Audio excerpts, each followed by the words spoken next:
Hello and welcome to the grand finale of Idle Champions Presents. And you guys are all in the wrong places. What happened? How did that happen so quickly? Magic. This is how we're starting things. Man, I literally, like right out of the gates, this was correct, and then it wasn't correct. So we're gonna do this not in the order that we'd intended, but we're gonna make this happen. So let us start with, I will let you all introduce yourselves first, fine heroes, starting with you who are now in the right place, Christina. I am the right place at the right time to say I'm Christina Ariel, and I play Ariza, and she's an Asimar cleric bard, and at the moment she is currently wardrobed as a red panda. Hence why I too am dressed as a very fancy red panda. The fanciness is what puts it over the top, serving Kigurumi realness. Yes. Mark. Hello, I'm Mark Meir. I do voices in video games. One of the voices I did was Baloth the Entertainer, and now I'm playing him in an RPG. Baloth is similarly in a costume for this particular scenario, and he is dressed in a legally distinct version of the costume that David Bowie wore in Labyrinth. Legally distinct. Errand? Legally distinct. I'm Errand M. Evans. I'm the author of the Brimstone Angel Saga, and I am playing my character from those novels, Havilar, who's a tiefling glaive fighter. And she's currently dressed in an amazing strawberry gown. Very, very fancy tiefling right now. Yes. Jen? Hello, I am Jen Kretchmer. I am playing Alindra, who is normally attired in some scale mail and shades of blue, but currently is wearing a very formal 18th century ball gown in bright shades of magenta. Along with her familiars, Griff, a brown owl who is currently wearing a tuxedo, Tails, and a top hat, and Grant, who is a blue dragon, who is also formally attired for the events of Idle Champions Presents A Fool's Errand. A very fancy baby blue dragon and a very fancy little griffin. And last but certainly not least, Adam. I'm Adam Bradford, and I'm the CDO at Demiplane, and I am playing Brib Steelmarrow, who is currently dressed in a purple and gold jester's outfit that definitely has open calves. That's very important, and he's got some of those very long golden buckle shoes with the really, really pointy toe, and he's got bells on his head and bells on what is typically his giant great sword. It's kind of styled into a rod, kind of staff kind of creation with bells on it as well. So he is jingling everywhere that he goes. And I believe it's also sleeveless. That's important to point out. Sleeveless is very important. Right, yeah. I mean, the honestly, fanciest of jorts. Yeah. yeah, for sure. I mean, if MC Hammer, a legally distinct version of MC Hammer, McHammer, we'll call him. Yeah, DM Hammer. McHammer. DM Warhammer. McHammer. Yeah. McHammer. So if he was to wear shorter pants, this is what Briv would be wearing right now. I'm just saying, we did not intend this to be new skins for Idle Champions. This was a gift that we gave to CNE. That's our contribution that will last on giving. Yes, beyond our run here of Idle Champions Presents. Jen, is the Grant Familiar still available? The Grant Familiar is still available. However, the initial run that was specifically for donations to the Grant Imahara Steam Foundation has ended. Perfect. But yes, Grant is familiar. Pirate Skin Alindra is available, and Pirate Skin Griff is also available as a familiar. I believe by now all of our pirate skins this past weekend, Pirate Freely having become available, which is a valid life choice, complete with Pirate Trievor on his shoulder. So now you can not just have us all in your formation. You can have us appropriately garbed in your formation. Also, we played a clip from the upcoming Bardic Inspiration Volume 1 last week, which you can now see here, located right here beneath my face. It's down mount. We will be playing another upcoming song from Bardic Inspiration during the break. So stick around. You will find out what it is. It will be during the break, not after the break this time. Again, as you know, your votes in Idle Champions directly impact the flow of our stream. So thanks to you, the players of Idle Champions. The winner of D6 Inspiration on all their rolls will be Havilar. So Anytime you roll a d20, add a d6 to it. And also, thanks to you, the people of Idle Champions, Alindra will receive an inspiration on a roll of her choice. So again, we're going to do that as a luck die. So whenever you make an attack roll, an ability check, or a saving throw, you can spend that die to roll an additional d20. I'm going to roll it now to find out what it will be. That is a 4. Excellent. Well, that's you know what we'll raise the stakes one more time. You can also use it to replace an attack roll against you, like the lucky feat. So there you go. You can force as a portent. Yes. Situation. Yes. It'll be a third portent. Yes. Excellent. You can force Thank a you all 4 so on much. someone else. Thank you, people. I was gonna say the vote for next week's episode starts tonight, but this is the end. But maybe we'll just be back to do this again. And by maybe, I mean definitely. So stick around. We'll let you know before we return. But we got to get through this one all alive first. Or maybe none of you are coming back.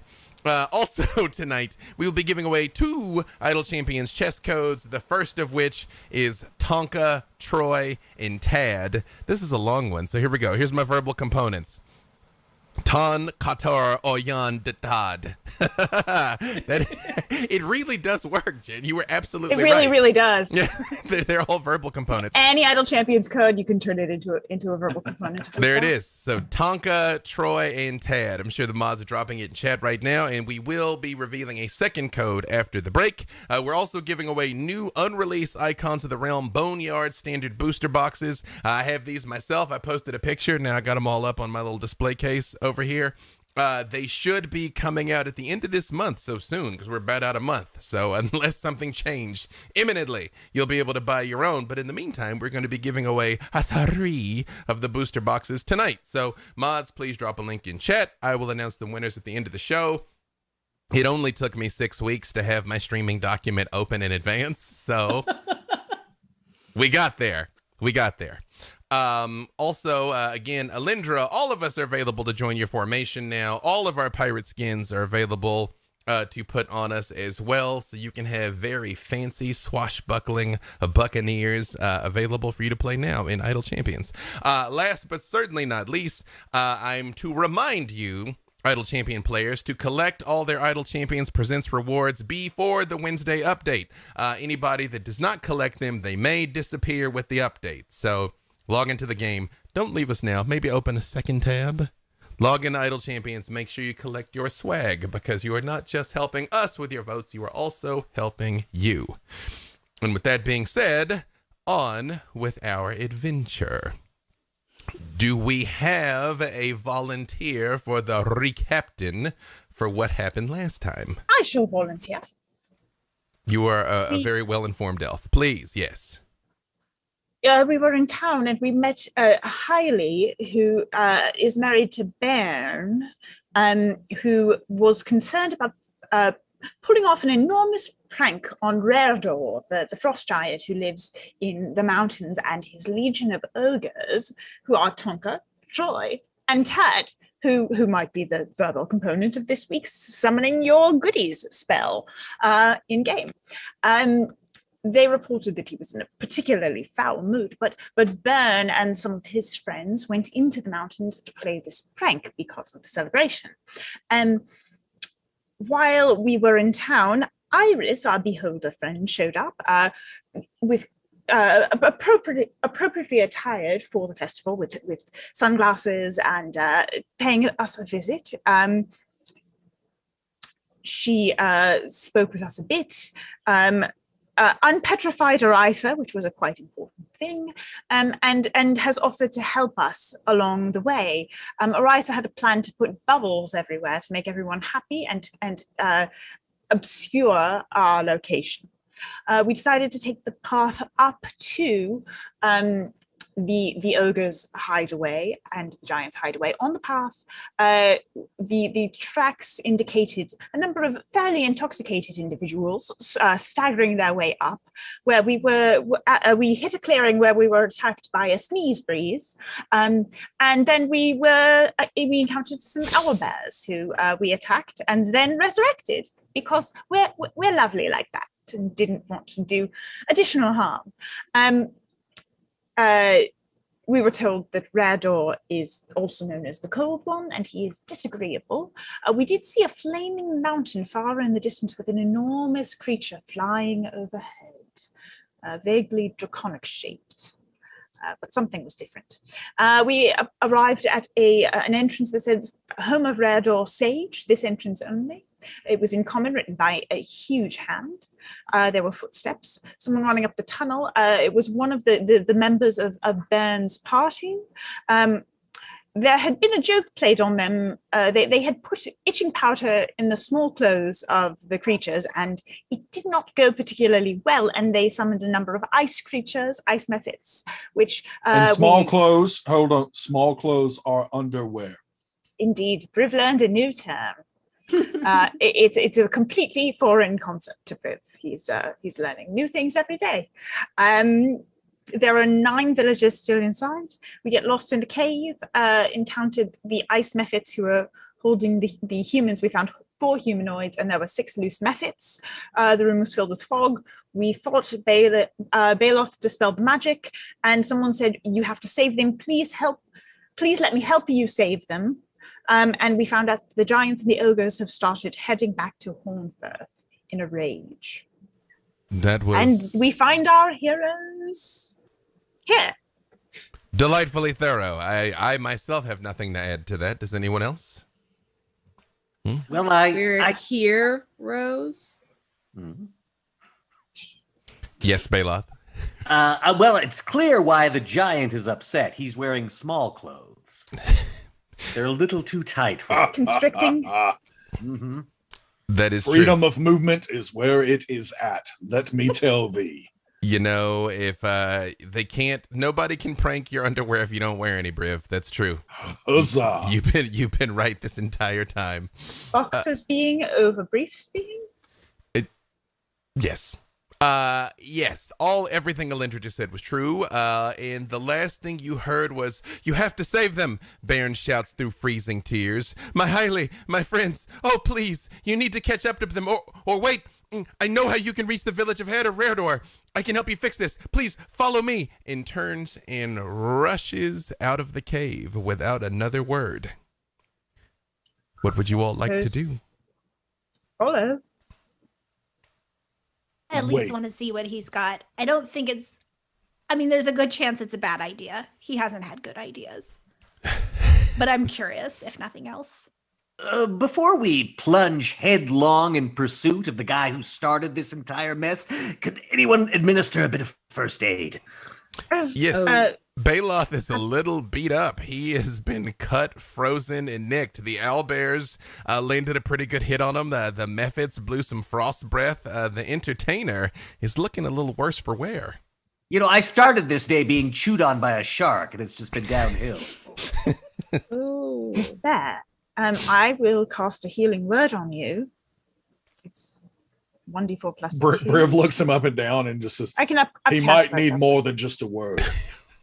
A healing sentence would be great. Healing poem. A paragraph if you can manage it. I won't complain. I certainly can manage a few of those. So 5 plus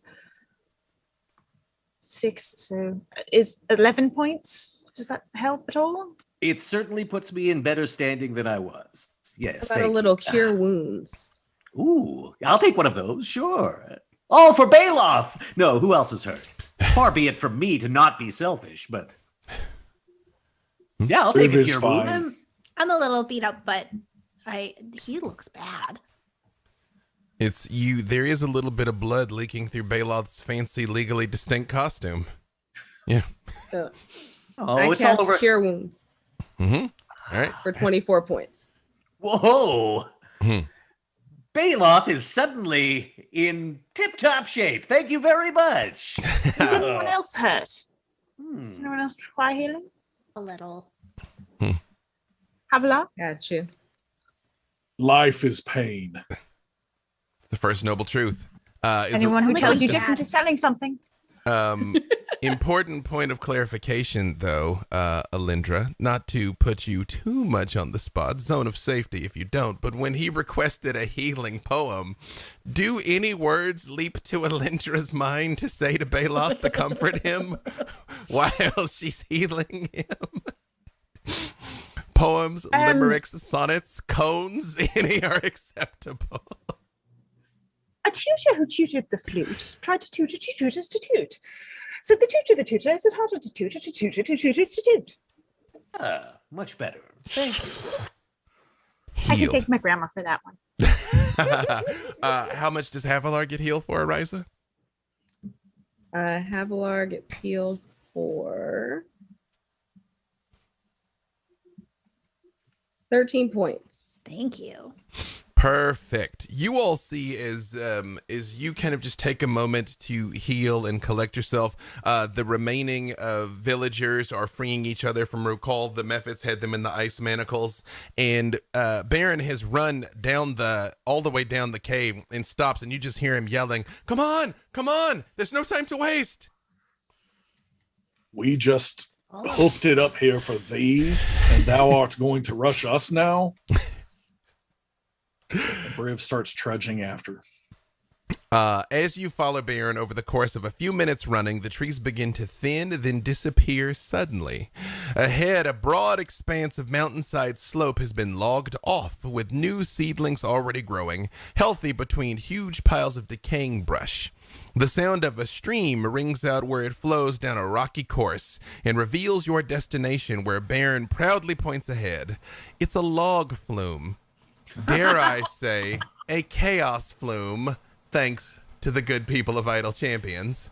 A long twisting aqueduct down which logs would have traveled to a landing site far down the mountainside, and it looks like it hasn't been used in many, many years.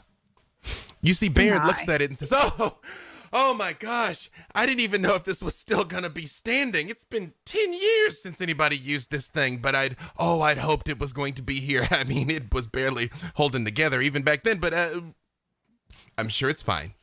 We survived dysentery to just get to this. I'm sure it's absolutely safe, and more importantly, it will get you down there in record time. There's no way you're going to catch them on foot. You got to do it, and he slaps the side of it, and it very much goes when he slaps it. Oh no. This looks very dangerous, but very fun! Huzzah! Water's like ice. Come on in, Baloth. The water is fine. A few minutes ago, I would have been very hesitant to get on this death trap, but I think I can take a pummeling now. So I think I will. I would like to cast a Tensor's floating disc and allow anyone who would like to ride on that just in case. When you start to do this, Baron just says, "Oh, we could build a raft. We could help, or I could show you how." A raft? Thought that we were in a hurry. Build it quick. No, build it quickly. You'll freeze to death. It's wet. That's icy water in there. Like you won't be able to feel your fingers by the time you get to the bottom. No, wait. I can tell you what to do. Which, by the way, there are 4 tasks that require performing. And I will let you all tell me who does what. And yes, that does leave an extra person to help out. So 2 people can do one thing, or any whatever. There is the strength athletics, to load and position, to physically move the logs, put them down. There is dexterity, sleight of hand, to precisely lash together the boards and timbers. There is investigation or perception, to check the positioning and balance, to make sure you have built this thing properly. And persuasion, to properly direct the work of Baron and the other villagers to help you all out with this. Could intimidation be used? I mean, intimidation can always be used, Baloth. I'm also going to drop that list here in our chat so you guys can see what the options are. Again, I'd like to suggest that we do the old good cop, bad cop routine. So Ryza and I'll be the stick if you want to provide the carrot. Ooh. So I get... All right, let's do this. You back will up, back persuade up. And I'll I'm intimidate. probably the best bet as a perception if I use my baseline 21. All right, so Alindra is going to check the positioning and the balance. Ariza and Baloth are going to alternatively attempt to motivate these people. So that leaves Briv and Havilar. Who's going to do strength and who's going to do dexterity? I'm definitely stronger than I am dexterous. As am I. Uh-oh. We are probably very, very boned if I have to tie laces together. Could I? So can we all fit? Could we all fit on the same raft? Oh, yes. If that's the case, could I, if I am willing to incapacitate myself, could I spread metal out like nails essentially to try to do that instead of tying, like spike through the raft logs? No, but what I will do is you're still going to have to give me the sleight of hand, but I'll let you do it with advantage. Okay, I'm fine with that. To compensate for the fact that you're driving nails into It's this better wood. than the alternative. All right, so all of you roll this for me. Roll athletics for Havilar, sleight of hand for Briv with advantage, perception for Alindra. Do still roll it for me. And persuasion for Ariza and intimidation for Baloth. I got 30. Briv, you see this slight, very fancily dressed tiefling just walks over to a log that looks like it might weigh 500 pounds and just grips and rips like it's nothing. And just come over and drops it with a loud boom. So I have foreseen this moment. I will use my 18 portent plus my +6, so that is a 24. Alindra, as you are watching this, the townspeople still are a little slogged, even after the chaos with the methods and the adrenaline. Like, they were 7 sheets to the wind. They've improved to 4 sheets to the wind. And you knew a couple of them were just kind of going to wander off and slide down the flue, completely losing track of what they're doing. And you're able to sort of like wrinkle them back.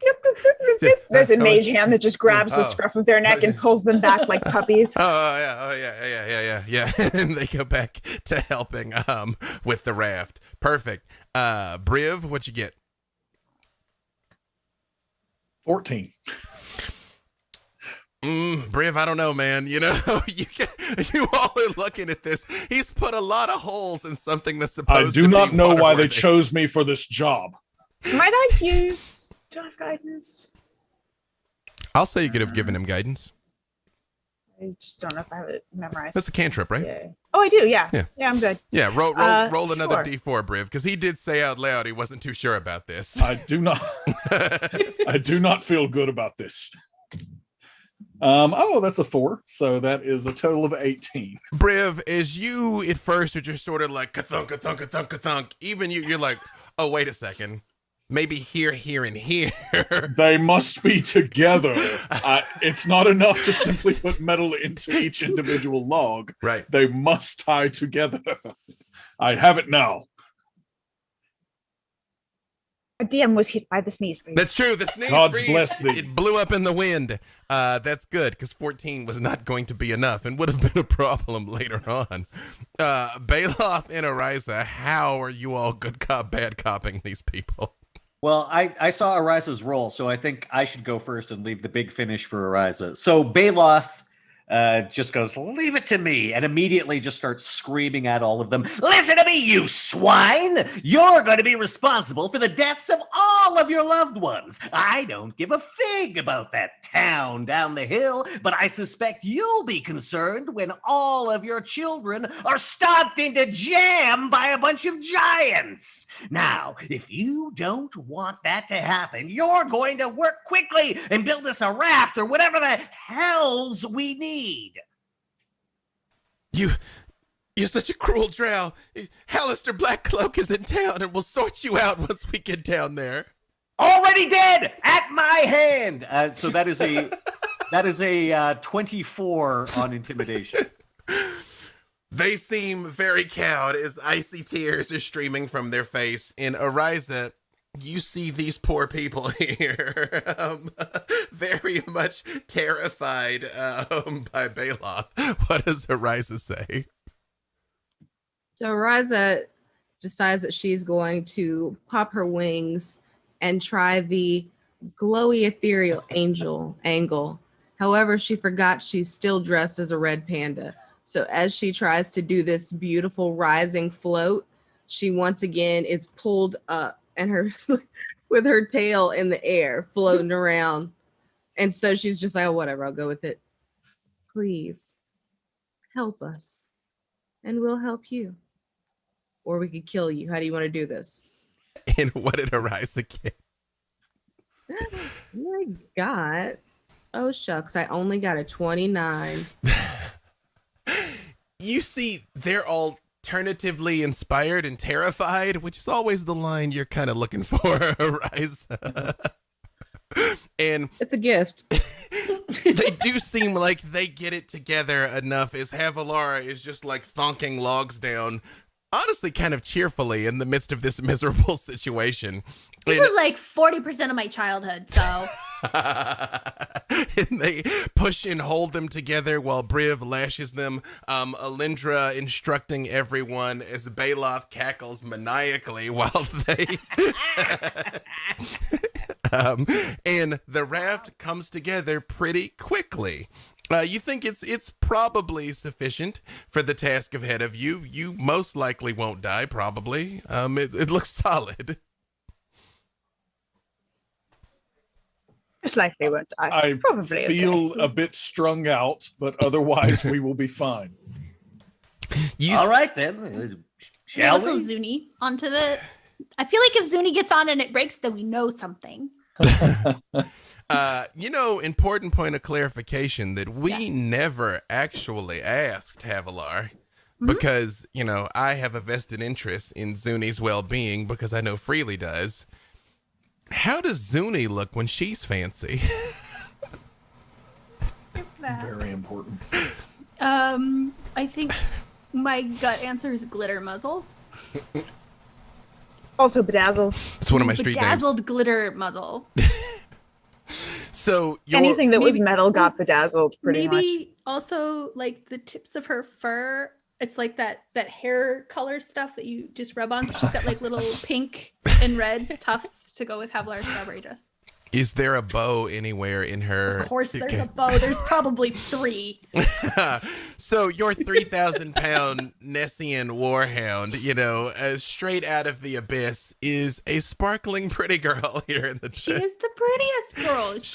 Don't forget the glitter. The glitter's important. Briv is like laying down with his metal spread everywhere, trying to hold the raft together, and sees that the huge creature is coming up. Forgot you're laying on the No, raft. tis not built for this. Tis not built for this. She's 3,000 pounds. She's She too could probably big. go down She's by too big herself. for the disc. Sadly, She She could, could just like surf it. I think she wouldn't mind. You know, She's Briv- kinda we sent her hot ahead all of the us. Briv Zuni. Clear the way. Briv Zuni does start making biscuits on your back there as you trying to, but Her the paws like steel nails. but Briv, you're a steel marrow. It's not so terrible actually. I think it's because I like Zuni a needs deep you. tissue massage. That's true. Yeah, no, it's Swedish. It's down in there. It's between the collarbones. Yeah. You Let's go down feel first. this you accounted for Zuni in the construction of this. You think between the construction of the raft and the disc to help, you all can it'll probably hold. Probably. You don't need it to Enough hold for me. long. Yep. You see the remaining townspeople start loading the raft up onto the top of the flume, and they're like, "Well, we'll find our own way down. Please hurry." Thou didst construct this death trap for us, and thou aren't even going to ride upon it? Precisely. It's a death trap, and you all are stout heroes. We are but simple villagers. I feel like our fates are being manipulated by some kind of voting mechanism and some kind of alternate Briv, reality. that's ridiculous. Curse the cruel fates, right? As All of these things were predetermined in this particular timeline, as they are. quite frankly, you would have foreseen, Alindra, if there was some external force, perhaps toying and voting with your ultimate fate here. Certainly. These decisions were made previously. They weren't immediately made. So, Baron and his companions toss you the raft's control ropes and scurry back, and for a moment, you simply sit motionless, stuck against the walls of the flume. Then, with a lurch, weight overcomes friction and you begin to move, pushed by the stream, dragged on by gravity, and picking up speed. As we pull out, Baloth will make sure to say, "Goodbye, townspeople. This was all your fault." Important point of clarification. Who's steering? ooh, Someone who's going to be our best navigator here? It is a one-way trip. It's not that you have It's to turn, probably- but the rafts will, shift and go all over the place. Somebody still has to try and hold it. It might Ariza? be. Oh. Oh, I was going to say, Arisa, do you want to? Oh no, I was gonna say, can I use like my tails, like a little propeller? Uh, You're the There's a rudder. lot of them, and if they go like really, really fast, and it's a You get a rudder and a propeller. Yes. I will give advantage when we have to have steering checks from the seven tails. trolling of motor. It's so like hold the tail and be like, you know how like you hold the little thing down, the little lever. I'll just hold the tail down and just like. perfect. So, What I was going to say is Grant has a fair amount of driving experience on ships for us previously. So I think between me and Grant paying attention ahead with my perception, we might be okay. perfect. So Alindra, with the assistance of her baby blue dragon, is going to have the ropes. There are a few things you all are going to have to do over the course of this trip down the mountain, which is Scream with delight, one of them. it's a free action. Yes. Yeah. Important point of clarification. Is Havilar on Zuni on the raft to make it like even more crazy, or is Havilar down on the raft? Yeah, I just assumed she'd be up in the front and no one would let her have the ropes, to be clear, because I think that would be a very poor choice. She's for all prepared of to us. try. Zuni like poking her head over the side like a puppy in the wind, Like, lean in, just lean in. Uh, delighted. Yeah, their little licks of flame. Force fire gonna start from Zuni Spittle up here. Yeah, that'll be a second flaming mountain that you guys are gonna see tonight. So here is how we are going to do this. I'm gonna need each of you to get a 1d6. You can get your idle champions 1d6 if you happen to have it handy. And when I come to you, you're gonna roll that 1d6 and tell me what you get. So I'm gonna go in the opposite order in which we did the intro, and I'm gonna start with you, Briv, as the raft is like sliding down this flute. Roll your 1d6 for me. oh, I roller irises, darling. Yeah, that's I got a 6. wonderful. Perfect. That actually is great for you, Briv, because as you are riding down this thing and Zuni is like happily bouncing up and down and Havilar's like, yeah, woohoo, yeah, you notice some of your nails start to come loose, Briv. And you start to see a little too much water forming right in the middle of the raft, and it will need to be repaired. Now, even though Briv did the Briv put it all together, Briv does not necessarily have to be the person to fix it. So you can give me, and this is for any of you, you can give me dexterity or intelligence or wisdom to figure out how to fix it. But the person that rolls, or at least gets the success, is only one of you can try, and that is going to be the person that is actually going to do it. Who's got the best intelligence or wisdom? Probably, I'm thinking Alindra, yeah? We have a tiny familiar. I'm a charisma man myself, so... So it's a which kind of roll would you like? Dex or intelligence or wisdom. Intelligence is the way to go, I suppose. All right. +4, or does anyone outclass me on any of those? No, you beat me. Right, and I add my d6 as well. Oh, yes. You roll it. Oh, yes, yes. everything. That's why you should do it. We are strategical. Mm-hmm. 16. That is enough, but just barely, Alindra, as you plunge down here and start pulling it together. Unfortunately, the boards, you hit a bump and the boards slam shut and pinch your fingers for 3 points of damage.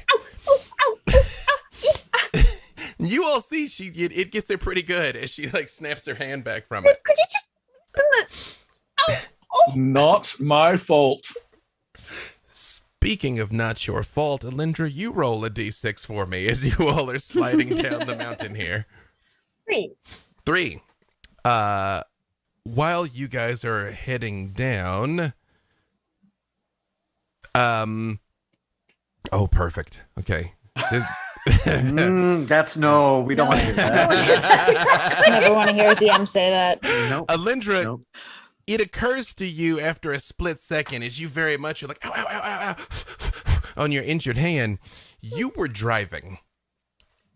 And all of you feel the raft start to go up the side of the flue here as it is going down. To steer as well. And it will need to be hauled back down to where it needs to be. Hauling it back is either going to be strength athletics or dex acrobatics for whoever wants to try. But again, only one of you can try. Bailoff just screams out, "Hammer!" I assume Briv Briv's is incapacitated. yeah, incapacitated. All right. So, yeah. I'm saying for flavor, Briv's holding it together, but Briv Yep, is got it. capable of acting here. If Briv, so if it could be I am Havilar or Briv. willing to cede the strength. No, moment no, to no, Griff no, if no. he wants it. You, 'cause- you have at it. I don't know who's better, actually, Aaron. So just do it because regardless, it's going to be fun. So Okay. just- One of Sorry, you do it, please. These are checks, not It's a saves, right? Checks. Is it athletics check, right? Yes. Okay, and I will add my d6 to that, so 33. Again, you Briv, he's like, no, after you, no, after you, and she just reaches down and you see her fairly slight fingers just dig into the logs and like boom, like it's nothing. However, It's about angles. Valar, it's all leverage, right? As you are pulling and the raft is moving back towards the middle, a chunk of debris, one of the ropes, comes loose and smacks you in the face, Havilar, while you're doing this. Also for 3 points of damage. So as you're like, yeah, swack. But you do... Face. You do manage to pull the raft back towards the middle. However, that brings it now to you, Havilar. Roll a d6. Rolled a 1. How bad is it? Oh, it's my very favorite. Roll, you know what? Roll a d4 for me. Exploding down. Mm-hmm.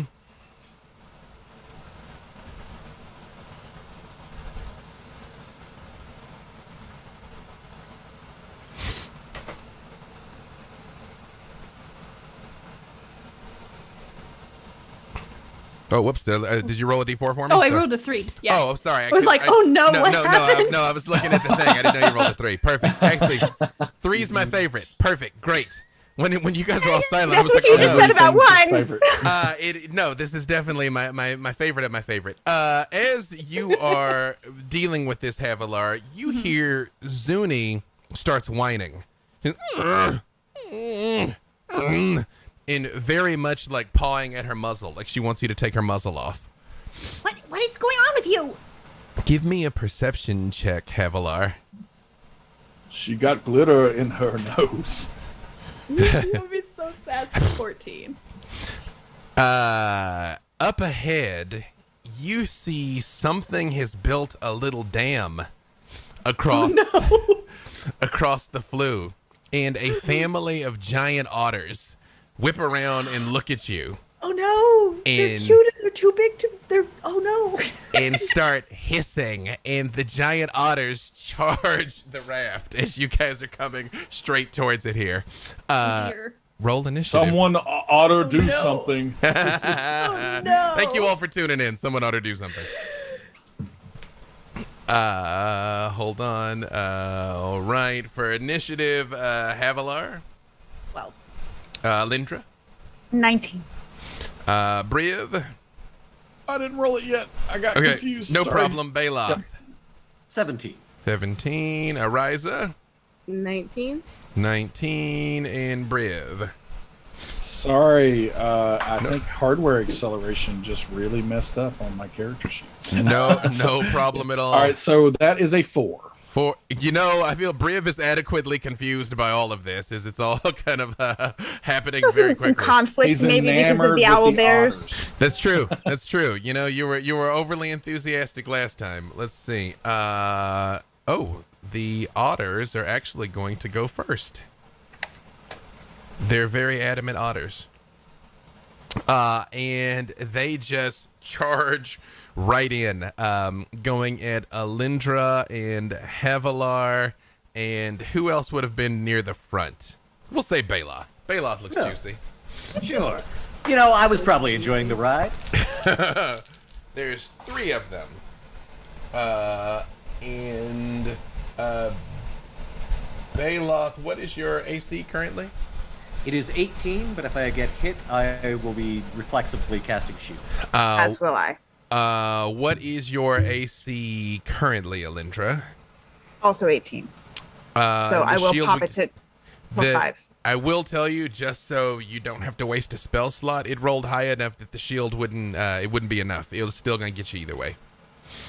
And okay. Havilar, what it would be a 24 to attack.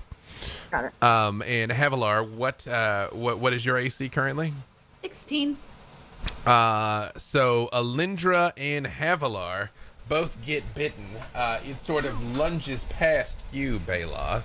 Okay, so I don't use up a shield spell? No, it just misses. It bites Alindra for 6 points of damage and Havilar for 6 points of damage. And they are in the middle of the raft, making their delightfully cheerful otter noises, but have mean, judgy faces here in front of all of you. And it is both Ariza and Alindra are going to act simultaneously. But Alindra, since you just got bitten, I will give it to you. All right. Is there any way that we could adjust the ramp to send us up and over their dwelling so we don't actually damage their home?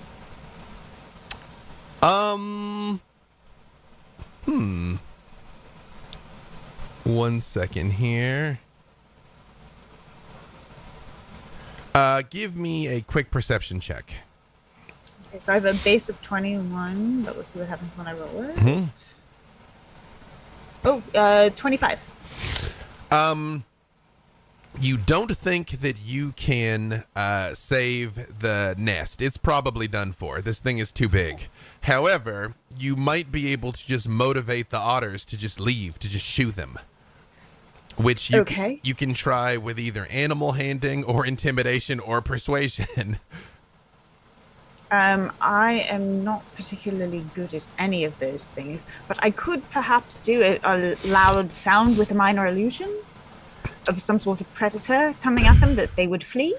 I mean, there's a 3,000-pound Nessian warhound on the raft. So, yes, you could absolutely try that. A loud roar that would perhaps frighten them away is what I would like to, the sound I would like to make. Excellent. As the roar, you see they all crouch down and look in different directions, and I will give advantage to anybody that does try one of those things. Anything else for Alindra? No, I suppose that is all for now. They do seem very much like crouching and looking around, though. Ariza, you see these things are freaked out. Again, you could try animal handling or intimidation or persuasion to try and shoo them, or you could do, of course, anything else that Ariza can do. Go with persuasion. All right, roll it.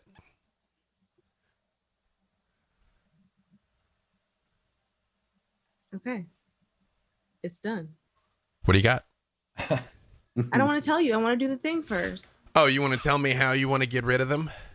Yeah. Okay, how? What is Ariza going to do? She's going to say, shoo. It's unexpected, yes. Okay, and what did you get? I rolled a 24. You see, is she says this, it's kind of confusing because she's at the back of the boat, but they heard this menacing roar, and this giant seven-tailed fancy god of the forest is telling them to shoo. And you all can tell the otters are kind of looking for the exits here. Like, if left to their own devices, they probably will jump off the raft. But it's not their turn. It is your turn, Baloth. Okay, now Baloth once again isn't really normally concerned with property damage, and he might just flay these otters if left to his own devices, but he realizes he's hanging out with a bunch of do-gooders, and so he summons, through the power of his ring, Najim, the mighty Jinn the servant. What? Where are we? What is happening? Najim, get us over top of that nest. Get a little ramp or whatnot, a little elevation, and then back on the flume. You can't fly here, by the way. Just thought you should know. Fine. And you all do feel the raft moves up about 4 feet into the air. And you notice when it gets about 4 feet, it does like very heavily start to come back down. And Najim goes, sorry, I suppose I'm just tired today. No, Najim, it's some kind of curse. I don't know. It's affecting the carpet as well. Just get us over this thing. I think I can do it. Yes, and you all, it looks like you're probably maybe just going to knock the top off of it instead of just creaming this thing. But it looks like it's going to clear it, thanks to Najim. Lose a couple of shingles and then... Exactly. It will no longer be Big Bad Wolf proof up here. Anything else for Baloth? Nope, that's good. It takes an action to summon Najim, so that is my action. And is it always having to bail you out? Havilar. Thank you, Najim. Thank you. You're too kind. Yeah, I'm bound by an ancient. Thy name should be Bail a lot. Am I right? I like that. That's good. That's a good one. I like this orc. Yes, I like this orc. Okay, all right.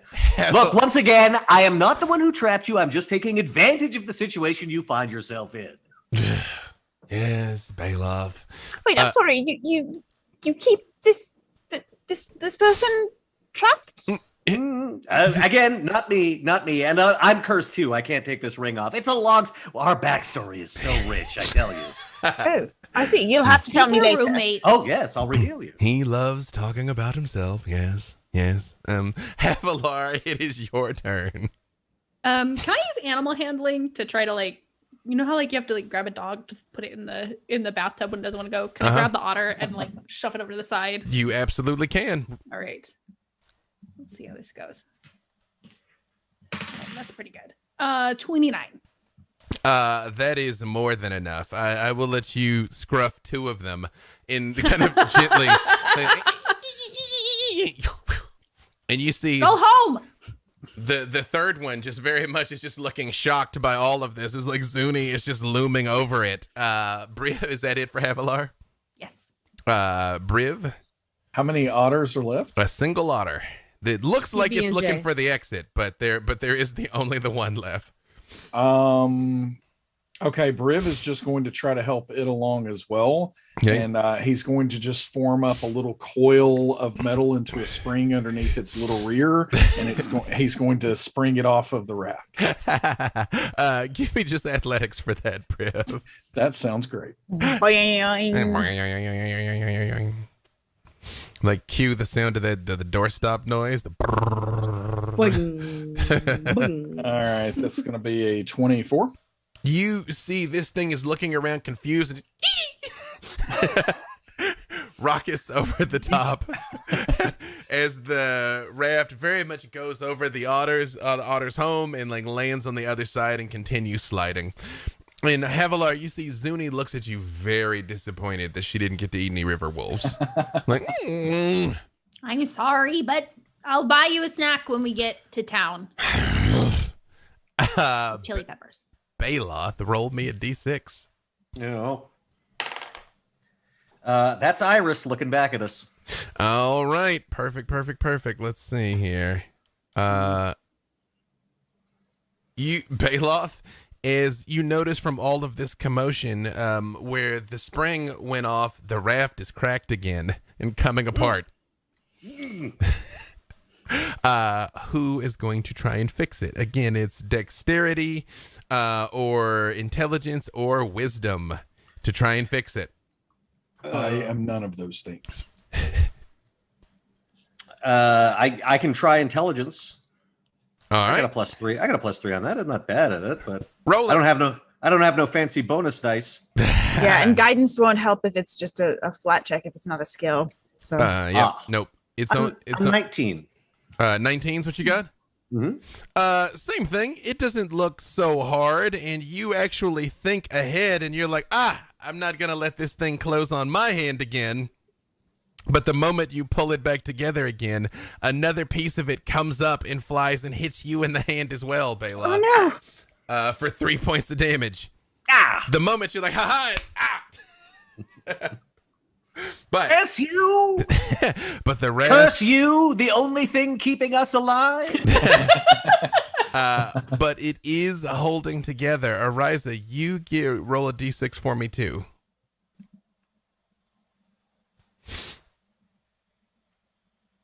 The wind decided to play kick the can. What'd you get? I didn't get anything because I got distracted, but I got a 2 now. Ariza, you notice as all of this is going on and Baloth is struggling to hold things together, you see everything starts to shake and all of your bags and belongings start sliding back towards the back of the raft like they're going to fly off of it. Somebody's going to have to grab your stuff before you lose it all. Who wants to try? It is acrobatics or intelligence or investigation. It's acrobatics or investigation to try and stop it. Acrobatics. Oh, can I try acrobatics? You absolutely can. Roll it. So that's a natural 1. Our stuff!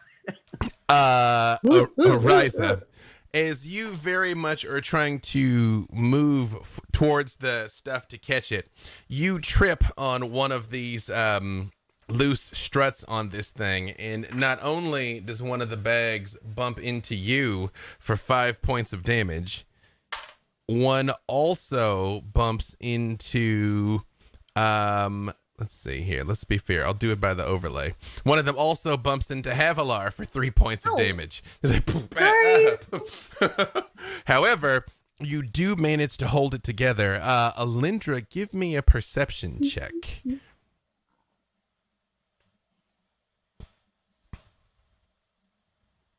It'll be a 21. I pass it. You see, coming up ahead, there is one last hard turn that everybody is going to have to hold on to get out of here. Brace in!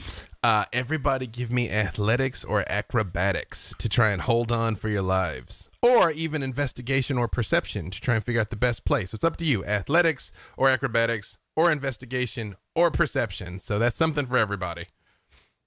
Question, can I just scream out, Najim, save me, and use his strength? Yeah, you can roll in the James Athletics. That's why he's a valued employee. That implies I get paid, sir. Well, you know. This is sounding more and more suspicious. So athletics or investigation or perception or acrobatics. So what did you get, Alindra? I look for the best place to grab on, and I have a 21. Perfect. Briv?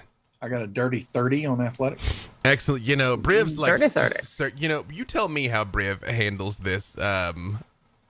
So he's just got his fingers and toes and everything, like trying to keep the raft together. And with this right here, he just kind of goes down and bites into the raft. So he's just completely like secure because he is bit into the log. Perfect. Steel molars. Steel molars. Yep. I got a 29. Perfect. And how does Havilar hold on for this? I feel like she'd kind of just grab whatever and hold on really hard, but possibly that Zuni. And if Zuni's got her like steel feet sticking in. So I feel like Zuni is still holding on to Briv and Havilar's holding on to Zuni. Hold on to Zuni. Hold on to It's the just edge. the anchor for all of it. Exactly. Baloth, what did Najim get? I just got to check his strength. Jin have a strength of 21.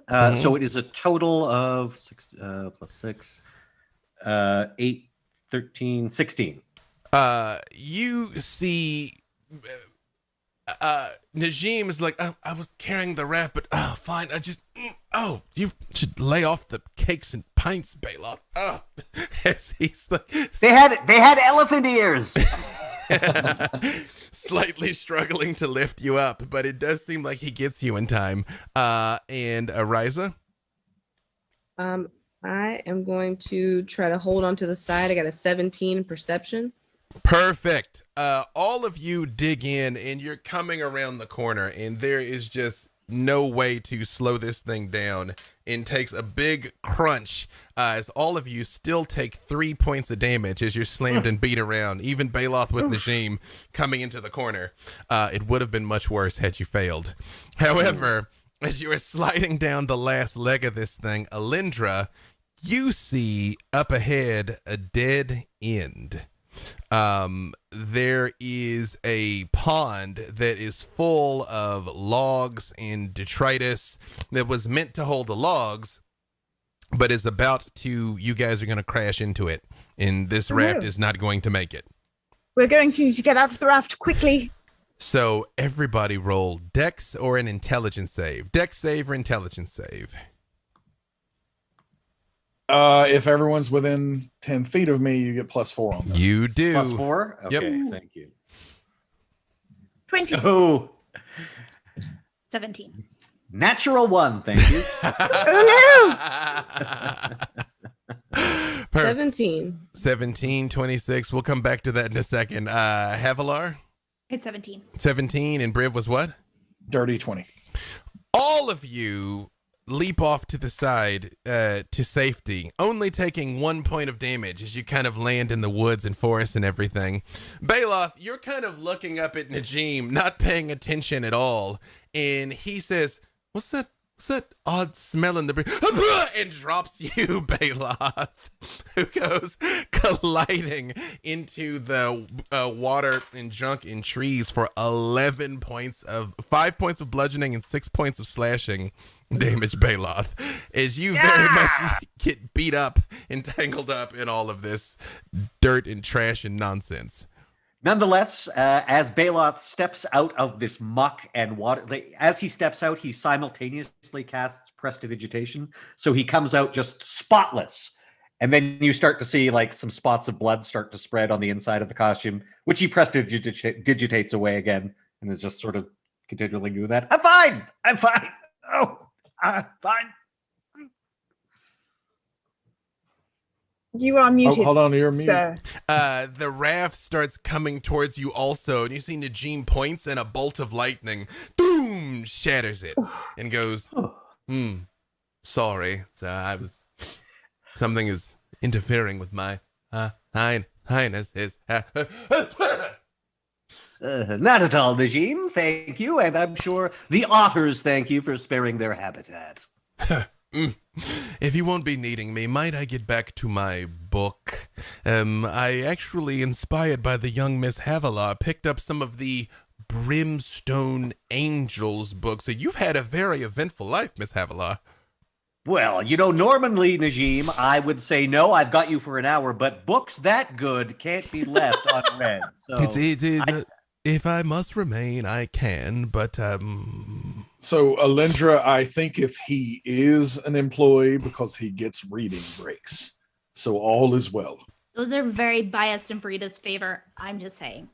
It's, I think more cool stuff. she does seem a little, yeah. That's my sister. Well, you just said it was true. She's very in her own head, though, don't you think? She's smart and she thinks about things. I can say it, you can't say She it. sounds lovely. I didn't say it so much as agree with you, but yes, no, I do believe, Alindra, you and Miss Farida would get along quite well. It would seem so, yes. Yes, but I shall remain, for the time being. I've managed to get my bookmark back in place before I was, so cruelly ripped here to the prematerial plane yet again. Now, Najim, are you able to actually move around here? Because there's something here that prevents flying, and your lower half is basically a column of mist. It is taking a supreme amount of effort, sir. Do you know what the source of this hex is? No idea. Only a few hundred strides away, the forested hillside is shifting. The trees shiver from side to side as if caught by unseen wind or as disrupted by a huge creature pushing through them at speed. Oh, no. That sounded very specific. All of you can give me perception checks.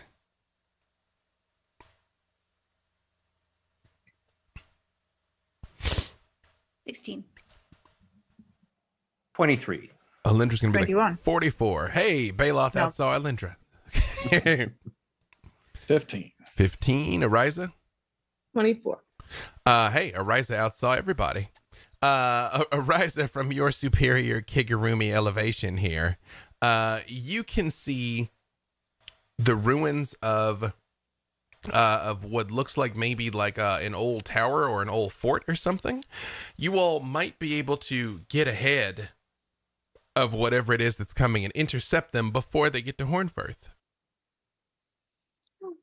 So, what if we go this way and we could possibly intercept them before they get to Hornfirth? It's a really good idea. That's I like sort it. of plan. The only kind I have.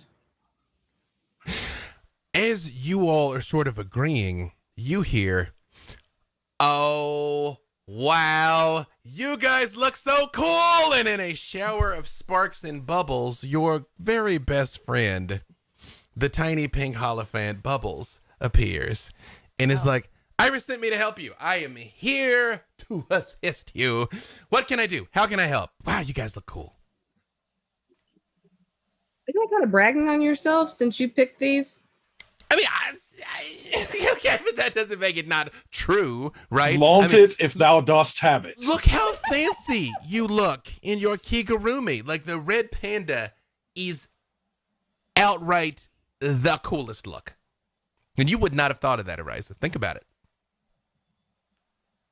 I mean, I'm not going to say you're wrong because you're not, but I'm not going to say you're right either. You know, that's all right. And she gets very close to you and she goes, "It'll be our secret." But, so, hi, hey, how's it going? How's it? That was crazy with the flu thing. I was gonna come and help, but then I didn't want to die. So I figured I'd just wait down here and you guys would come to me. But there's these other big dudes and they're kind of coming towards the town. I kind of want to do it again after we do this, so we can go. As long as you don't do that thing again. Wait, which thing? I need you to be more specific. I do Voice a number thing, of things. no more voice things. No more. Hey, I promise you I will not mess with your Havilar voices today, probably. Bubbles, if you want to help, I find myself bruised and battered. Might you assist? Yeah, of course. Hang on a second. And she heals you for 11 points of damage. Ah, that's better. Yeah. Well, See? Multi-purpose. Multi-purpose. You know, I realize you all are very much, fearsome heroes, but these giants and ogres, I hear they are very, very fearsome beings. Perhaps I could make you look more intimidating so that you might be able to just frighten them off. I like it. I doubt that I could be any more intimidating, but thou canst try. No, you're doing a thing with the motley. This works. I got to tell you, I wasn't sure, but fashion is risk, Briv. Fashion is risk. Yeah. Huzzah. Okay. All right. Fearsome. Oh, I got it. and thanks to you, the good players of Idle Champions, Oh no. What now? Bubbles transforms all of you into giant red pandas with bow ties. Fancy red pandas. And she Oh, I goes, did not know about the bow ties. she goes, look. You've seen the thing that they do when they stand up. Like, no, who is going to be able to face all of you now? Ha ha ha ha ha. Question: Are we in giant red panda costumes, or have we been polymorphed into giant red pandas? You know what? Dealer's choice. You guys tell me. Are you actually red pandas, or have you simply all been upgraded into red panda kigurumis? Do our statistics change? Yeah, Can't that's imagine the How does question. the red panda hold the glaive? No, very carefully. That's how. Well, can we be anthropomorphic red pandas? You know, it's of course, yes. This is not to your detriment. That Wear red panda. Wear red pandas. Now it's done. I rescind my option for you to choose. You're wear red pandas now. Right. All Right. of you. We're in the sort of We have damage Creosform, as it immunity were. against everything but silver, right? Exactly. Okay. It's a damage immunity against glitter. That's what you got from it. Question. Yes, Havilar. Is Zuni included in this effect? Oh, or is Zuni just watching this 100%. like, Zuni is now just a giant Yes. red panda. 100%. Like a 3,000-pound hell panda. Yes. That's Perfect. what- Oh my god. Yeah. As another extraplanar being, is Najim affected by this? You know what? The Poor source Najim. of Bubbles' power is beyond comprehension. Absolutely. Yeah. But he's a red panda that trails off into mist. Yeah. So flow the flump, Yeah. everybody. Everybody. Is a Griff, red Griff, panda. Grant, Okay. Griff, everybody is a. Grant, pandas. Everybody's a panda. Yes, Ariza. Yes, multiple tails, by the way. How did Bubbles This is the amazing. Holophant get her powers? Holifino. Thank you all for tuning in. This has been Idle Champions, A Fool's Errand. There's nothing left for us to do. We're done here. And we'll just see you next time. That counts as a TPK. Christina's killed us all. Thank you. We could have ended it all earlier. I saw in chat that someone, I think it was R Green Paradox, said a briv over troubled waters. Oh, that's. That could have just ended the whole thing. Like the pretty show wouldn't have excellent. even come back. I'm That's like afraid. an episode title. That's That's Afraid. you know. No, You know- that is a briv too far. It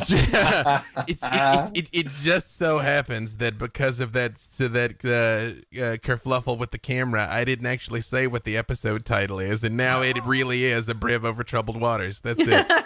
That's what it's gonna be. That's going in the notes. It's canon. Okay.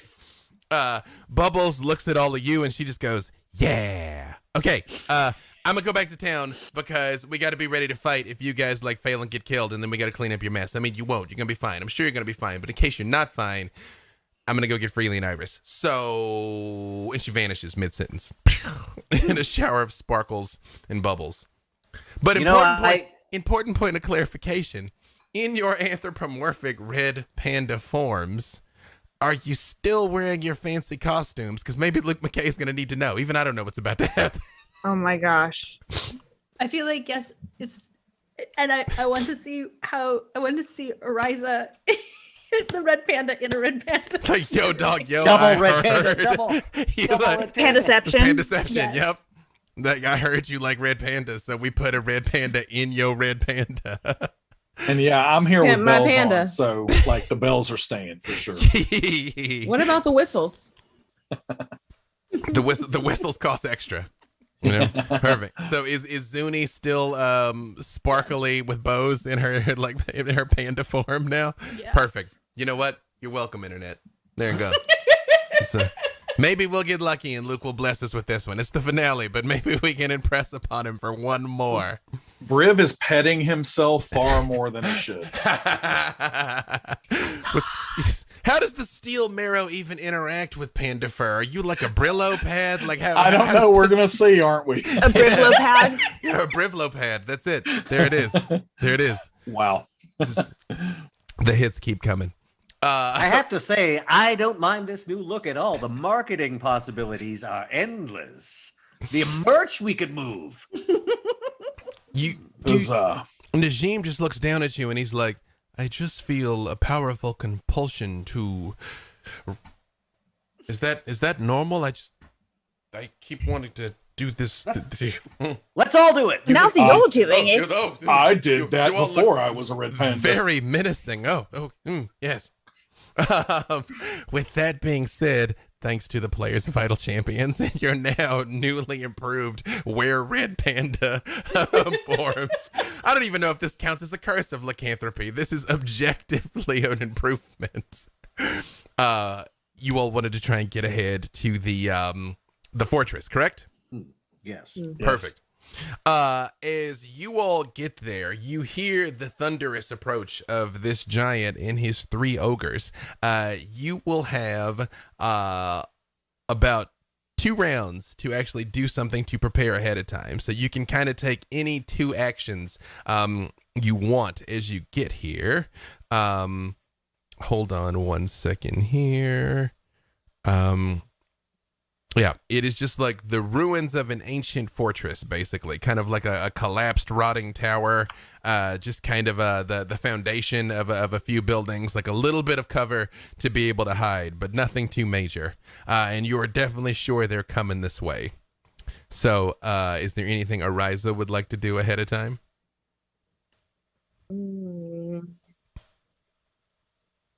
I think Ariza is still just busy, like, trying to position her tails from underneath to come out. So she now has 14 tails. Like, she have 9. She's at 18 tails now. Yeah. Let's just make up a number. Numbers are fun. So she's got like 18 tails, and she's trying to make sure they all like poke through the Kigu. Perfect. Very valid. Baloth? I am going... Actually, I'm going to hold on to summoning Marmaduke because I can do it as a bonus action. Perfect. So, no, I'm basically just trying to find cover. Okay. Try to get somewhere to hide. Perfect. Havilar? I'm going to unlatch Zuni's muzzle. And she very much shakes her head this time, but her mane is like long and flowing and moves in slow motion now for some reason when she shakes her head You're around. so pretty like this. Like, you were so pretty before. She very much stands up proud in her... Did she do this? Very much. Which is a different thing when you're the size of a warhorse, you know? Yeah. Is there any way we can slow them down? That isn't what I do. Havilar having asked this out loud, and apparently the universe thinking it's a good idea based on that bell ringing. Alindra, what's Alindra going to do? Would you like me to make a wall of fire? Or a tiny hut for us to stay in to protect ourselves?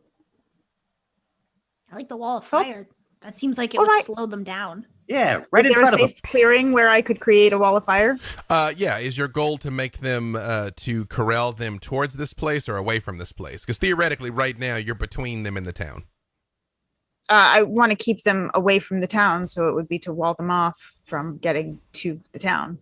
Okay.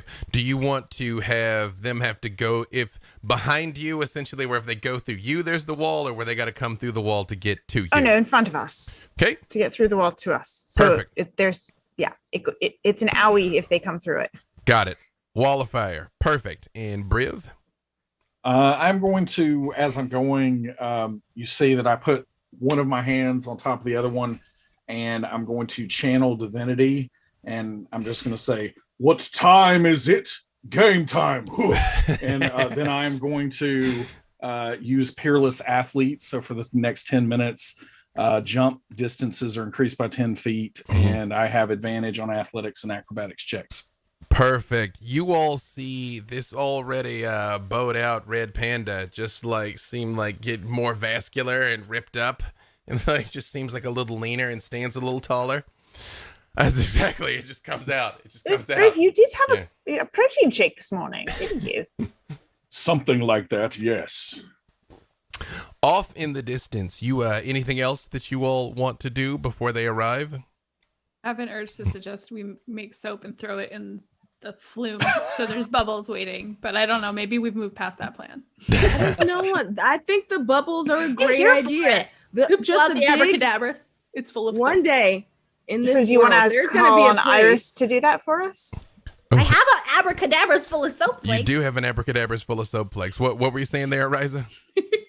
I'm saying you guys are really against this, but I feel that someday in this world there will be large parties with swaths and swaths of foam, and people will intentionally jump into that foam, and it will help them to not only have a good time but forget they were ever angry to begin with, and that's what we should do on all of our supposed enemies. That is true. That sounds delightful. It might even like pour down at like certain timed intervals there. I am generally opposed to soap and everything that it represents, but I think that this is a good plan.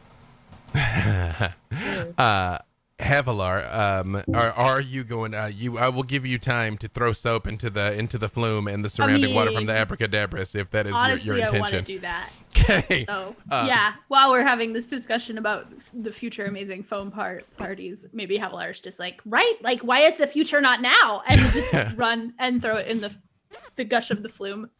What? Destroy the ecosystem. Sorry, I'm that person now. That's true. Bath beads gonna poison the water supply. What does the soap that Havilar throws in it smell like? Like what's the scent of her soap? Oh, that's a really interesting. Child I have of the a abyss. lotion here that says verbena and lavender, so maybe that, but also a little sulfur, maybe. But a little with a hint, just a skosh of sulfur. Which might be a dragon breath thing, might be a devil thing. I Could be either. feel like verbena and lavender and sulfur that is kind of Havilar. I feel like that's sort of her. Yeah. Yes, you douse it in thick foamy bubbles start to come up on the flue and spilling out into the water nearby as you come back and get into position here. And with a shuddering Part of this plan, but there's the first part. With a shuddering crash, a stand of scrub pine is uprooted as a hulking figure impatiently shoulders through it. The frost giant Raredor is armored up and has a massive battle axe in hand. Close behind him amble 3 ogres, all whistling the same off-key but cheery tune. One carries an enormous spike chain over their shoulder. Another lovingly cradles a massive crossbow. The third has a huge basket strapped to their shoulders from which arises an intermittent oinking. You hear them as they approach. You hear Raredor just says, while to their whistling, "You couldn't make my mood worse if you tried, so stop trying." And then he looks at all of you and says, "Unless you're folk of Hornfirth, in which case, come closer. I've got a joke for you." And although we're a little early, this is a good place dramatically for us to take a break. But I have a special surprise for you here. We have another one of our songs from Bardic Inspiration about to make its world premiere. This is going to be The Viper's Teeth, the song about our own Black Viper. Vivka might be in chat. I heard she might make an appearance. She hasn't heard this either, so this is going to be the world premiere. So I'm going to play the song, and we will be back in 10 minutes. And hopefully I can do this without messing it up. Here we go.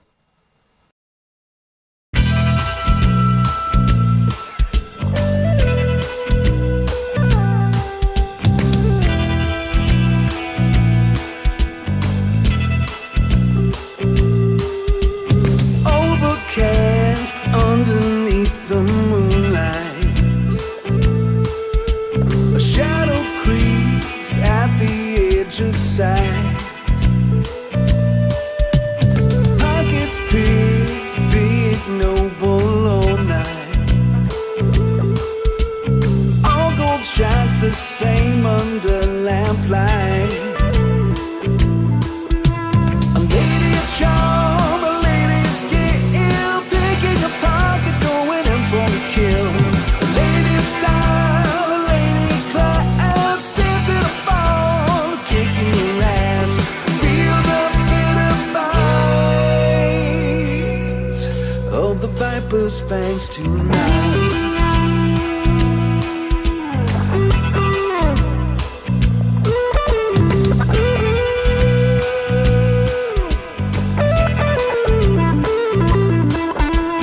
Did you hear about that theft so bad?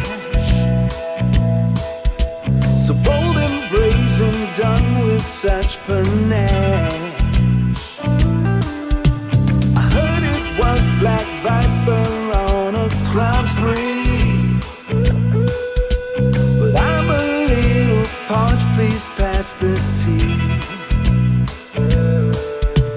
A lady charm, a lady skill, picking your pockets, going in for the kill. Lady style, a lady class, dancing a ball, a kicking your ass. Feel the bitter bite of the viper's fangs tonight.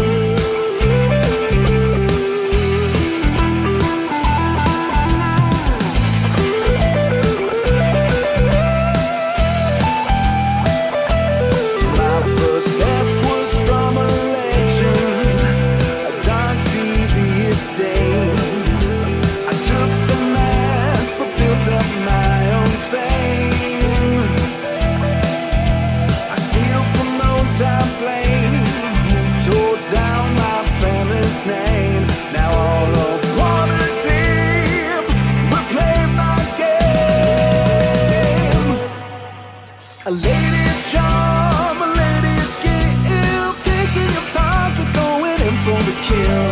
A lady style, a lady class, dancing a ball, a kicking your ass. A lady charm, a lady skill, picking your pockets, going in for the kill.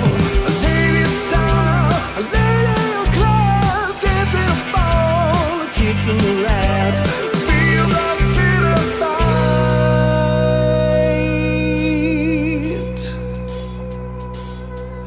of the viper's fangs tonight.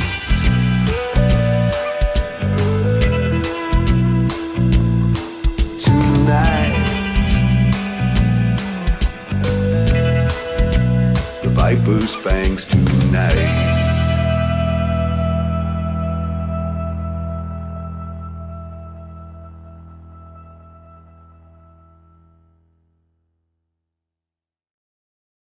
Well, first off, you are in a brand new show.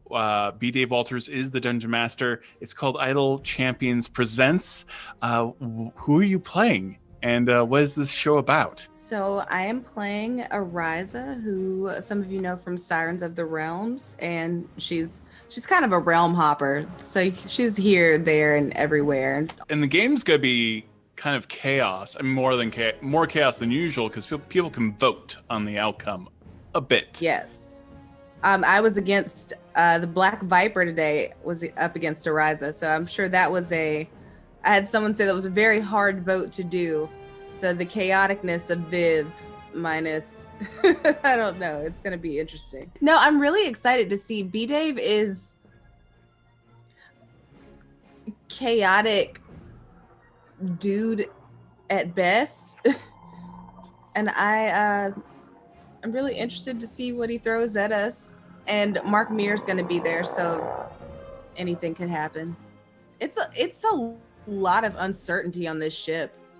Yeah. Ariza was actually my first live stream character, my first D&D character, and I created her with Satine Phoenix for the Sirens of the Realms campaign.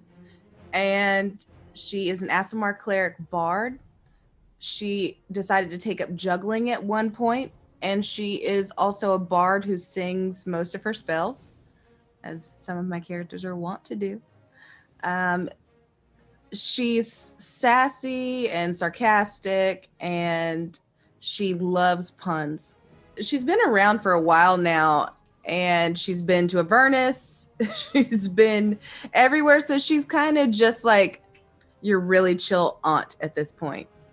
I love Idle Champions, and I remember when Satine went in, and I was so excited for her, and just like seeing all your friends pop up in this game, and it was so cool. And when they actually said, "Hey, we're gonna put Ariza in the game," I was like, "Oh, this is so cool. What's her hair gonna look like?" And I mean, those were my great concerns. And she does, in fact, have two natural hairstyles. She has braids and an afro. I'm very pleased with this. It's just very surreal to see this character just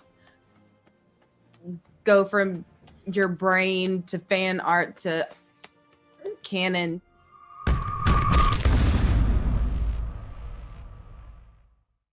So there's a brand new show that's being put on by Idle Champions, and you're in it. Tell me about the show. Yeah, so Idle Champions presents, and I am in the second full stream that's coming out. I made it onto the poster though, so I was really thrilled about that because it was a labyrinth reference for the poster, freely holding us all in his mechanical hand. And so yeah, this show is taking characters from the game and bringing them back to the tabletop. So it's this Inception thing where they started at the tabletop and then they made it into Idle Champions, and then now coming back to the tabletop. And I'm playing my character Briv Steelmarrow, that I just completely love playing because he is completely a troublemaker to the nth degree, and so I can't wait to see what kind of shenanigans that I'm going to be able to get into with such an incredible cast. B. Dave Walters is running the game. We've got Christina. Mark Meir, I've played with him before in just home games, and he's just impeccable. And so really can't wait to play with such an incredible cast, and with B. Dave running the game especially. And this game is going to be chaos. Like, you and I have played many games influenced by the community, and that is true for this one as well, right? That is wow. We are going to be in a lot of trouble then if it's votes. So yes, being able to take in what the community is saying and react to that. But that, truthfully, that's my favorite part of D&D, is being able to improvise with whatever situation that's put in front of you. And especially, this is the thing, I talk to people about this all the time, that in real life, I'm probably, and this is going to sound very flattering to myself, and I don't mean it that way, but in real life, I'm probably closer to a Captain America, where in games, I play closer to a Tony Stark. Like, so in real life, what I'm getting at with that is, I'm pretty responsible person, pretty buttoned up, but then for whatever reason, the characters that I play in these games are just complete messes that don't know how to act normal, that don't know how to fit in, and all of those things. And so Briv is absolutely that. So when you throw the additional element of having votes determine different factors of the gameplay and what's going on, this is going to be a really, really wild ride. And you've not been able to play, you haven't played Briv in quite some time. So is this going to be like old hat for you, or like, or like, will Briv have gained any wisdom? It's a definite no on that second one, because literally his wisdom score is still like a 9, I think. So he has not gained any wisdom. But ultimately, yeah, it has been a little while since I've been able to play Briv, at least on a stream game. I actually snuck him into a couple of home game situations from the time where I stepped away from Beyond Heroes. I kind of, had some bandwidth concerns, had a lot on the plate, and so I had to step away from it for a little while. I'm getting to a point now where I do have the bandwidth to not only play Briv again, but I'll be doing a lot more, streaming in the coming days too. Again, I am just really, really looking forward to playing Briv again, especially with a cast as talented as this.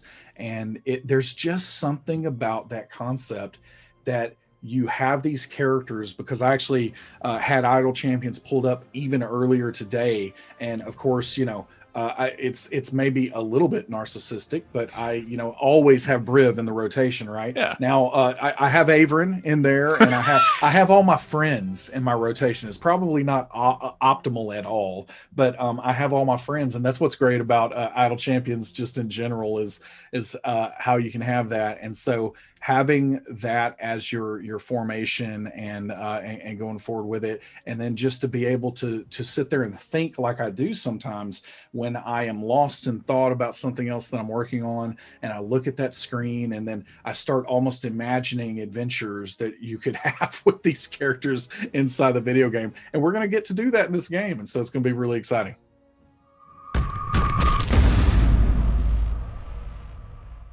This show is going to feature characters from Idle Champions, established characters, being played by often the people who originated them. So unlike myself, a lot of these characters their origin was at the tabletop. They were people's established PCs who then went on to greater fame through streaming or whatnot, and then subsequently got brought into Idle Champions. I sort of did it the other way around. I played Baloth. Baloth was created, I believe, by Andrew Foley at Beamdog originally, and Andrew did a lot of the writing. He's the one who came up with, for example, Baloth's tilt towards alliteration and whatnot, and sort of some of his more flamboyant aspects. I played him in the games, of course, and then subsequently I played him. It was for a cosplay contest, actually, that I hosted with Jessica Negri at the Edmonton Expo. And so we brought in like makeup artists, and we had Beamdog paid for Baloth's staff, for example. I actually ended up putting him into some of my games. For example, my my D&D in a Castle campaign. I had Baloth show up as an NPC villain in that, and had brought him in a few times. And then at D&D Live back in, I believe it was the 2019 show, I played Baloth in a 20th level game that B-Dave does. He does like those really high level games. And he does. That's perfect for Baloth because, he's a guy who can cast wish spells on his own and also has a djinn that can cast wish spells for him. So yeah, but it gets pretty crazy when you introduce Baloth. The audience not only could contribute to help the players, but also to mess with us. Certainly, being an improviser, I look forward to that sort of curveball that could be thrown towards us, and then we're just going to have to deal with whatever the audience throws at us.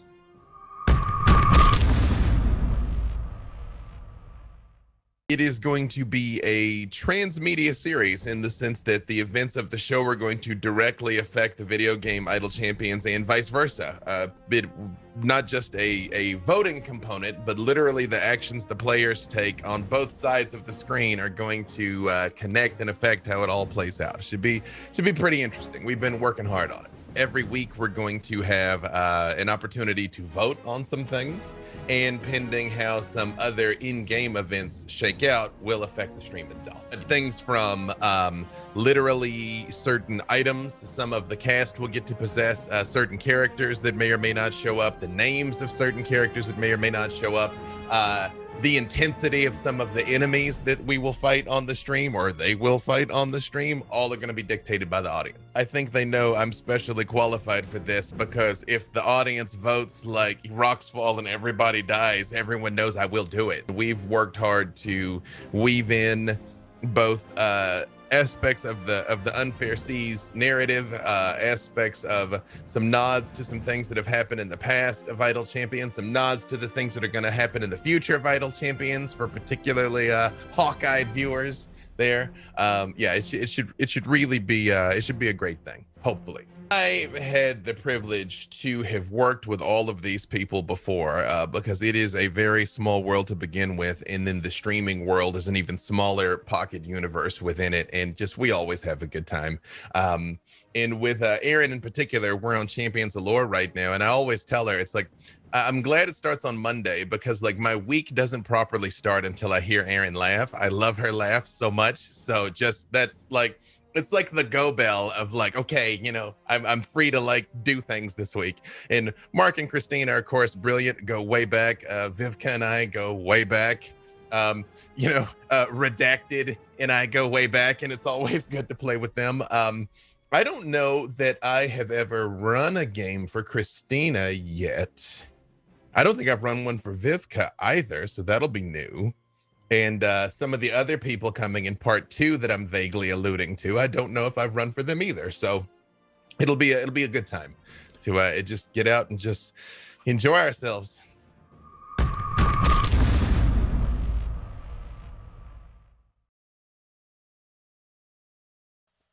And we are back. A wild Christina will be rejoining us shortly. There she is, seamless. You all have made your way down the Chaos Flu. Again, thanks to the people of Idle Champions there. Gotten ahead of Raredor in his ogre assistants, whose names are the verbal spell components of Tonka, Troy, and Tad. I also will give you the second Idle Champions code now, which is the finale of Fools. So, Theth in all e off ools. It legit works every time. Continues to function as a purple component. The Finale of Fools is the second chess code, and you are now again here squaring off against Raredor, Tonka, Troy, and Tad. As you see them all come into the clearing, and he says, "Have I got a joke for you?" Roll initiative, everybody. Because they are kind of strong, I'm going to split them up in initiative here. Let's see. Ooh. Okay. Perfect. All right. Hold on. I'm going to get your initiatives in a second.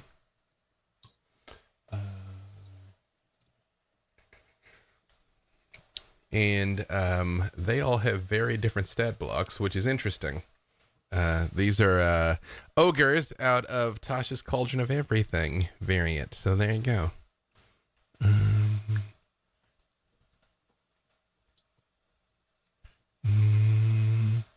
They are not all the same. Interesting. All right. Let's see. So we got that here. We'll do.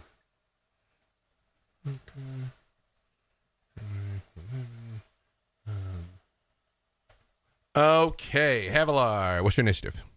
17. 19? 17. 17, Alindra? 13. 13, Briv? 7. Just, it's better to just let them all do what they're going to do and then just like smite them honorably. Gives me more time to decide how to smite. Makes total sense. Baloth? Baloth also rolled a 7. It's because he's currently discussing with Najim. Just like, now, Najim, you have to understand, you are an employee of mine. And this is going Najim just wants to go back and read his book. I definitely should have left before all this happened. Ariza? I got a 9. Wow. Okay. You know what? But believe it or not, one of the ogres got a 1. So there you go. So it's not all terrible. Yeah. All right. So let me arrange everybody here. Move Ariza.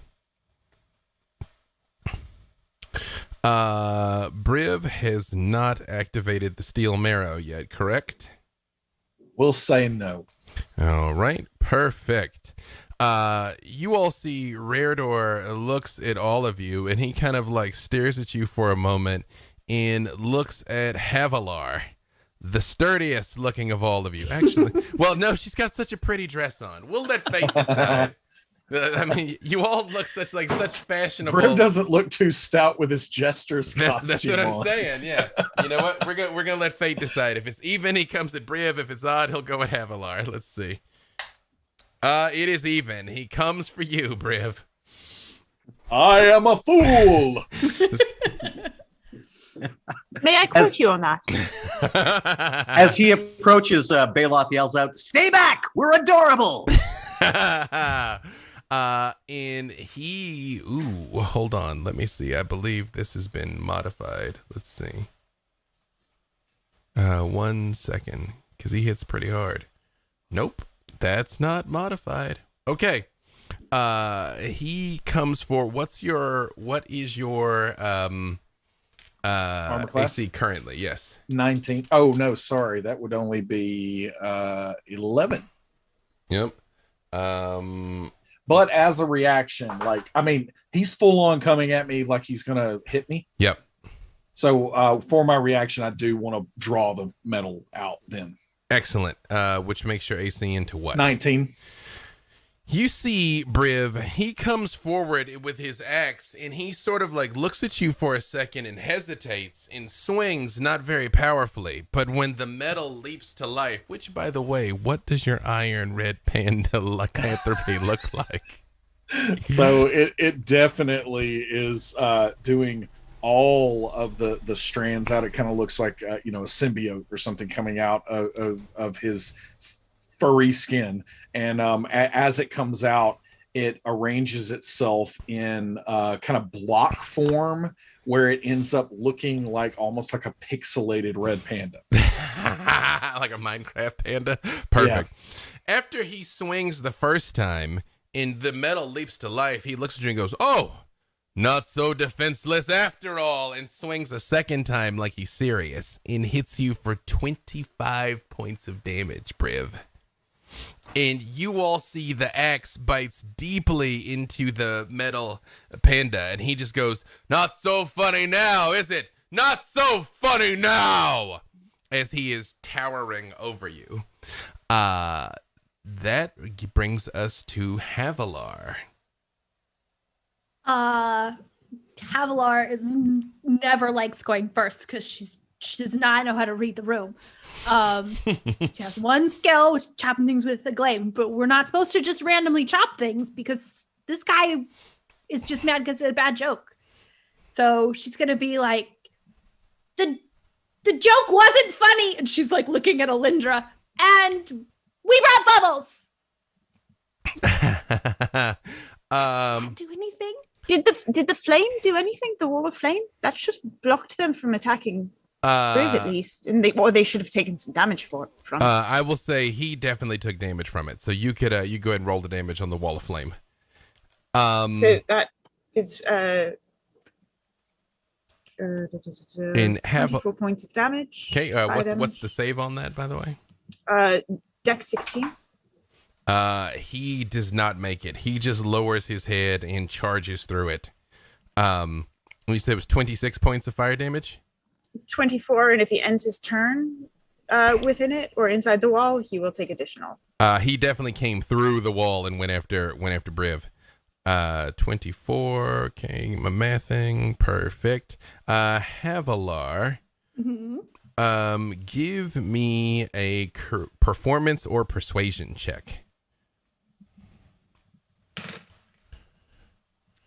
10. Havilar, he turns and looks at you and he just says, so not here to fight, eh? You realize the joke wasn't funny. Why the wall of fire? Why all this fearsome weaponry? I won't be fooled so easily. And you hear the ogres are like, "Oh, we thought it was a joke. No, it's not a joke. Oh, we're fighting. Oh, we're fighting still. Okay, we're gonna be fighting then. Sorry." Anything else from Havilar? I assume that was my action. I'll still give you a bonus action if you want. Are any of the ogres nearby, or are they still on the other side? They're on the other side of the wall of fire. They haven't come through yet. But you did hear them say, like, "Well, we'll be fighting then. Sorry." I'm not going to run through the wall of fire. It seems like a very bad idea. I mean, the giant's on this side of the wall of fire. That's a good point. You also recall, any of you that are attacking with weapons always have the option of doing non-lethal damage, if that is your choice. You can crack them with the flat of the blade, the blunt ends of things, etc. I will poke him with the polearm, and if I can have a bonus action, and be like, "Stop hitting my friend!" Perfect. This axe is like chopped into bread. You're like, quit it. Yeah, go ahead and attack. That's 26.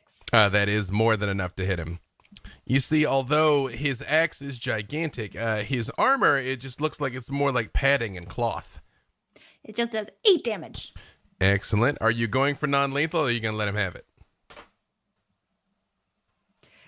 Part of me thinks Havilar doesn't quite know how to pull a punch. Valid. Especially if she's doing this, because she's like, "Wait, you just hit Brev!" Pow! So valid. That one was maybe a little hard. Excellent. You got like right in the edge of the knee, and boom. And he just looks at you. "Oh, yeah, so bothersome," and stops and just kind of itches, like scratches himself slightly. All right. Anything else from Havilar? She's going to tell Zuni to be ready to attack, but not necessarily sick Zuni on the giant yet, because she's still like, "Are we supposed to kill him? I don't know if we're supposed to kill him." Zuni is with her majestic panda hair blowing in the wind. It looks very excited, but just kind of like crouches down, looking back between the ogres and the giant, getting ready for you to give her the word. Perfect. Alindra, it is your turn. I would like to try something. Do they look like they would have any sort of conversation with us? Is there a way to intercept their rampaging? To see if they would. Give me insight. All right. 22.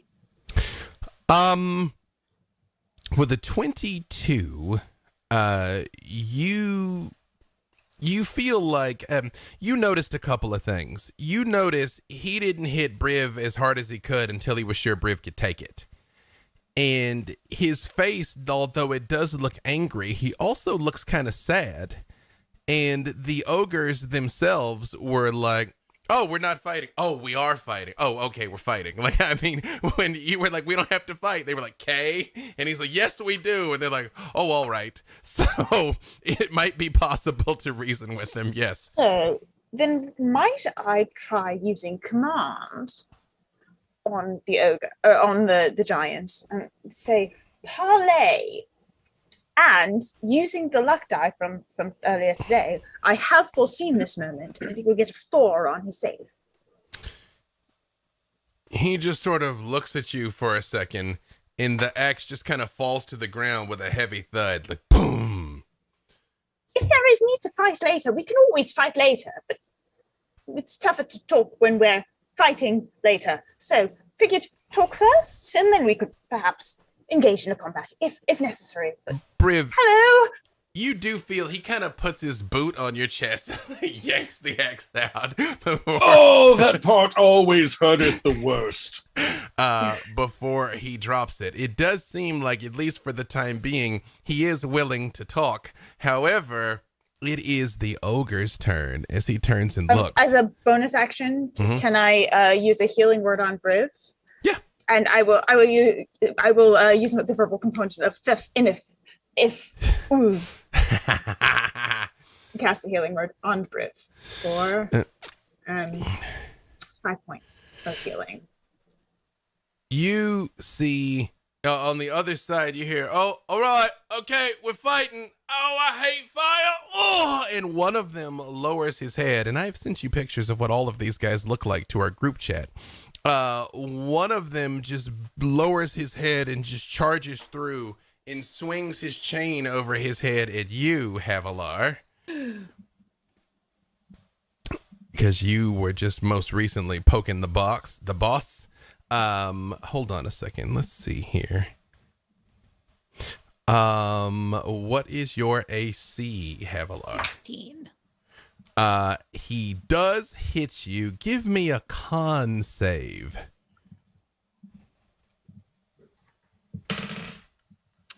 That is a 24. He hits you for 13 points of damage with this chain, and it really rings your bell, Havilar. Like, I mean, everything kind of starts ringing, and like space sort of extends for a second. But you do manage to keep your wits about you. And he goes, boom! He goes, oh, sorry, we're fighting, apparently. And from the other side of the wall, you hear, fighting! Incoming! And you hear squee! As a wild boar comes hurtling through the wall of fire towards you all. Oh my goodness. 20 points of damage for everything that passes through the wall. Yes. Unless they save. Yes, no. So dex 16. All right, well, let's see. First of all, does the piggy squirm out of it? The piggy doesn't, so there's a flaming pig coming in right now. Otherwise known a as snack. bacon. Otherwise known. This is how I was bacon going to say, got does invented. anyone smell breakfast? This is how it got invented. Let me double check something here because I have to go back and forth between two different things. Baloth, this pig hits you square in the chest for 7 bludgeoning and 5 slashing. Can I cast a shield? Oh yeah, hold on. Let me see what the actual roll is. It's going to, your shield would get you up to what? 23. It would not be enough. So Okay, I'll save you the spell slot. Thank you. So that would be 12? 7 bludgeoning and 5 slashing, yeah, if there's a difference. And when the pig bounces off of you, it immediately goes, wee, wee, wee, wee, and tries to, like, go running back to the ogre and stops at the wall of fire, very much confused. And still on fire itself, actually. Wait, what did the pig say? Oh, it wee all the way home. If you didn't get all the way home. You didn't get all the way home. Not all the way. Not all the way. If you could speak with animals, quite. you would heard. And then, although Troy does not come through the fire, he's content to stand on the other side and lob flaming pigs. If he's within 10 feet of the wall, he's going to take damage too. Ariza, it is your turn. So the giant is on this side. One of the ogres with the chain is on this side. Although the giant currently seems like he's willing to talk, the ogres are still fighting. I would like to go over to the ogre and say, To go, ogre? may I have your weapon, please? How are you attempting to compel it to turn over its weapon? I'm going to use persuasion. I mean, roll it.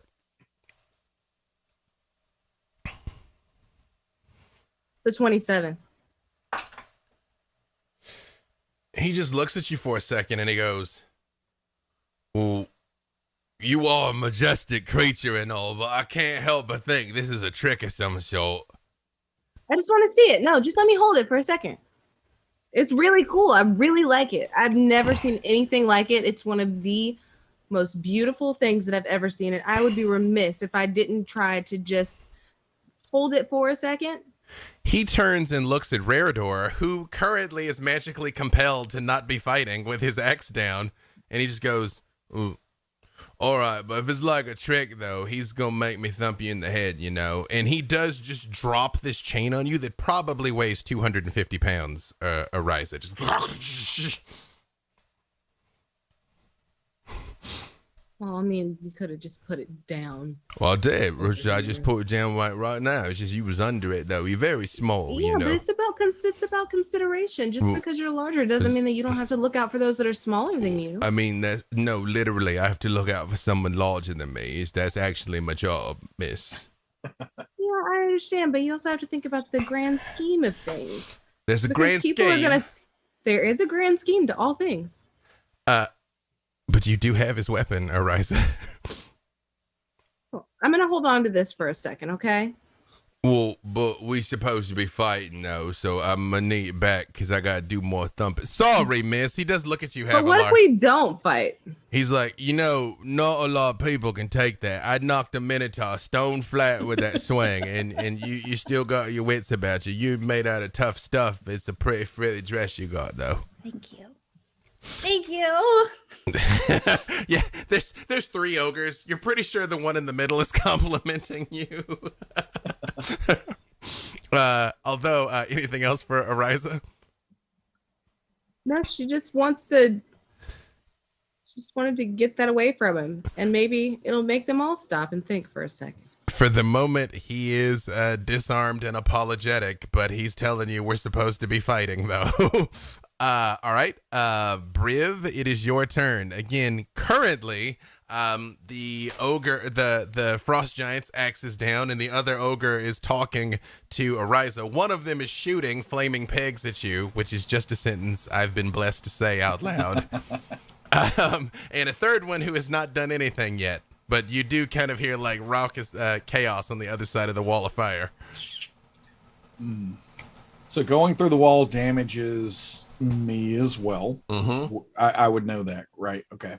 So You have lived it. You're intimately familiar with Alindra's walls of fire.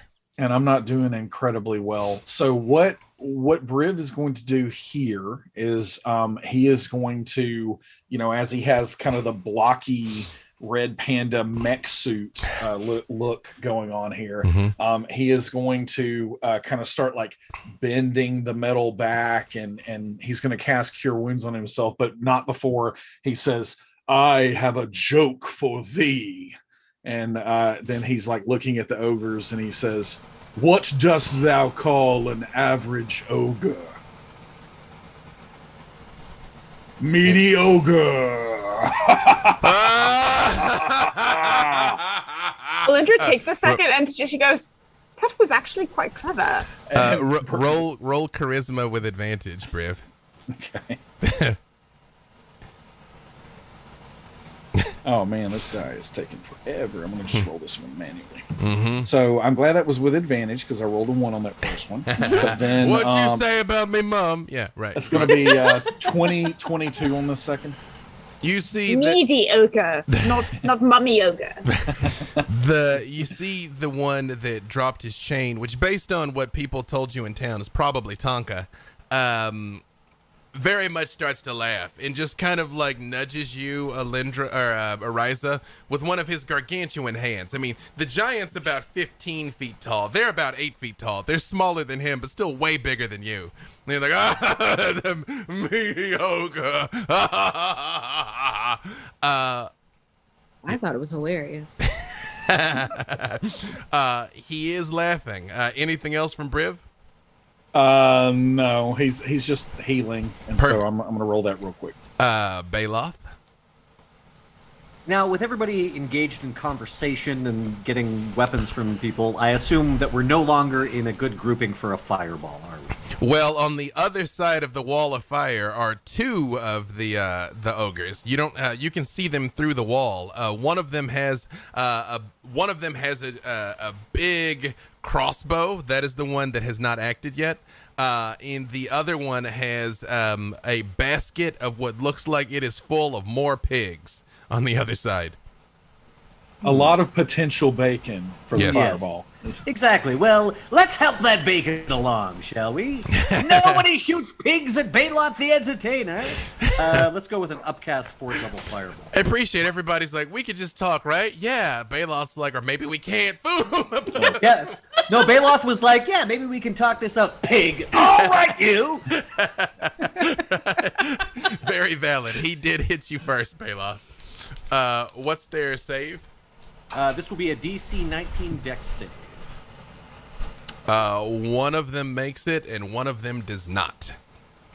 So one of them will take all of the dex damage. Okay. Exactly. One of them Junie, calm down. Yeah. One of them will take 31 points of damage, and the other will take 15. Okay, hold on here. Let me make sure I get them right. Although, actually, now that I think of it, I can empower that, being a sorcerer. If you'd like to, sure. Yeah. I'm going to re-roll a few of those dice here. Just a second. It'll be 31 minus 5 plus... Oh.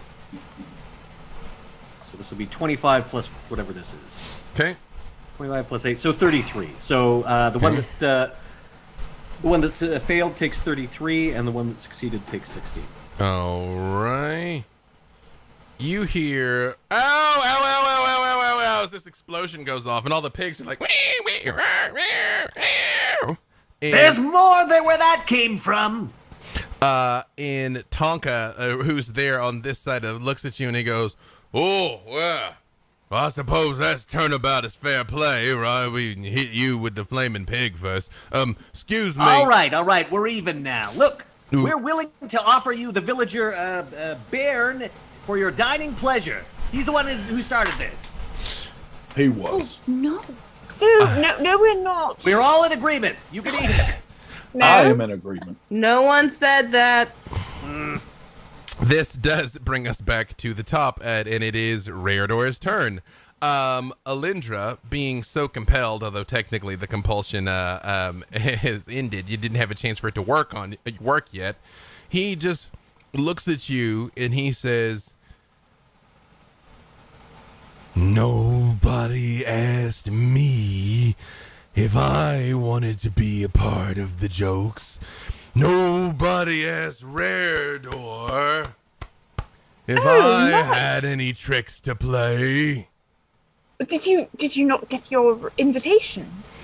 Ooh, they said that they was bringing the invitation to me, as he starts to scratch a little bit, because thanks to the voters of Vital Champions, Raredor is not mad. He is sad that he was left out. Raredor. Oh. He goes, FOMO caused all of this. mm-hmm. Wow. He does, however, say, "You all seem nice, but I still think this is a trick," and picks his axe up again and goes to attack. Although, So he doesn't have to follow the command on his next turn, which is now? but he did parlay. You didn't say don't attack, you said parlay. He did. He told you that he's sad because he's left out. Okay. Yep. However, you get the distinct impression that he's not fighting with his full heart in this. He kind of like chokes up on the axe a little bit, and Alindra goes to swing at you, but very much almost a stage swing. And I will do a stage like tumble out of the way as if we were doing stage combat and like make it a game kind of thing. Because they want to fight, but we can make it an entertaining fight instead. And Bela. So I do the like the face slap of the yeah. Bailoth, however, he looks at you and he just goes, "Sorcerer," huh? And swings his axe over at you, which will hit unless you put your shield up. You are muted, but I believe that as you're saying you want to put your shield up.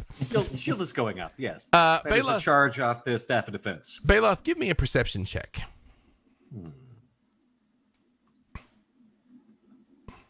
That will be an 18 total. The axe very much collides with your shield, driving you back in the dirt. But you notice he hits you with the flat of it. Even as he swings it, he's more almost like a backhand, not trying to take your head off with it. I mean, it's still a solid pop, but you are aware. That brings us to Havilar. It is your turn. However, Havilar, you also give me a perception check.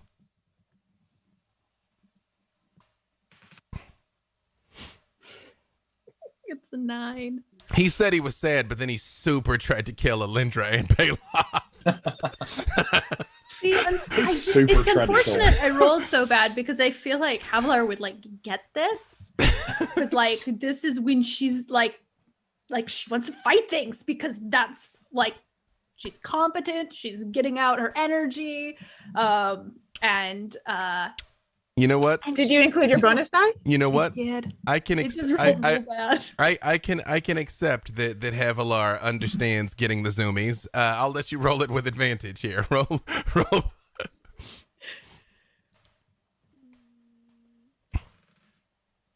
That one's a 19. Same thing. You're like, hey, wait a second. So she's actually gonna go at him the same way. Like she's gonna attack, but she's like, oh, we're sparring! Get it!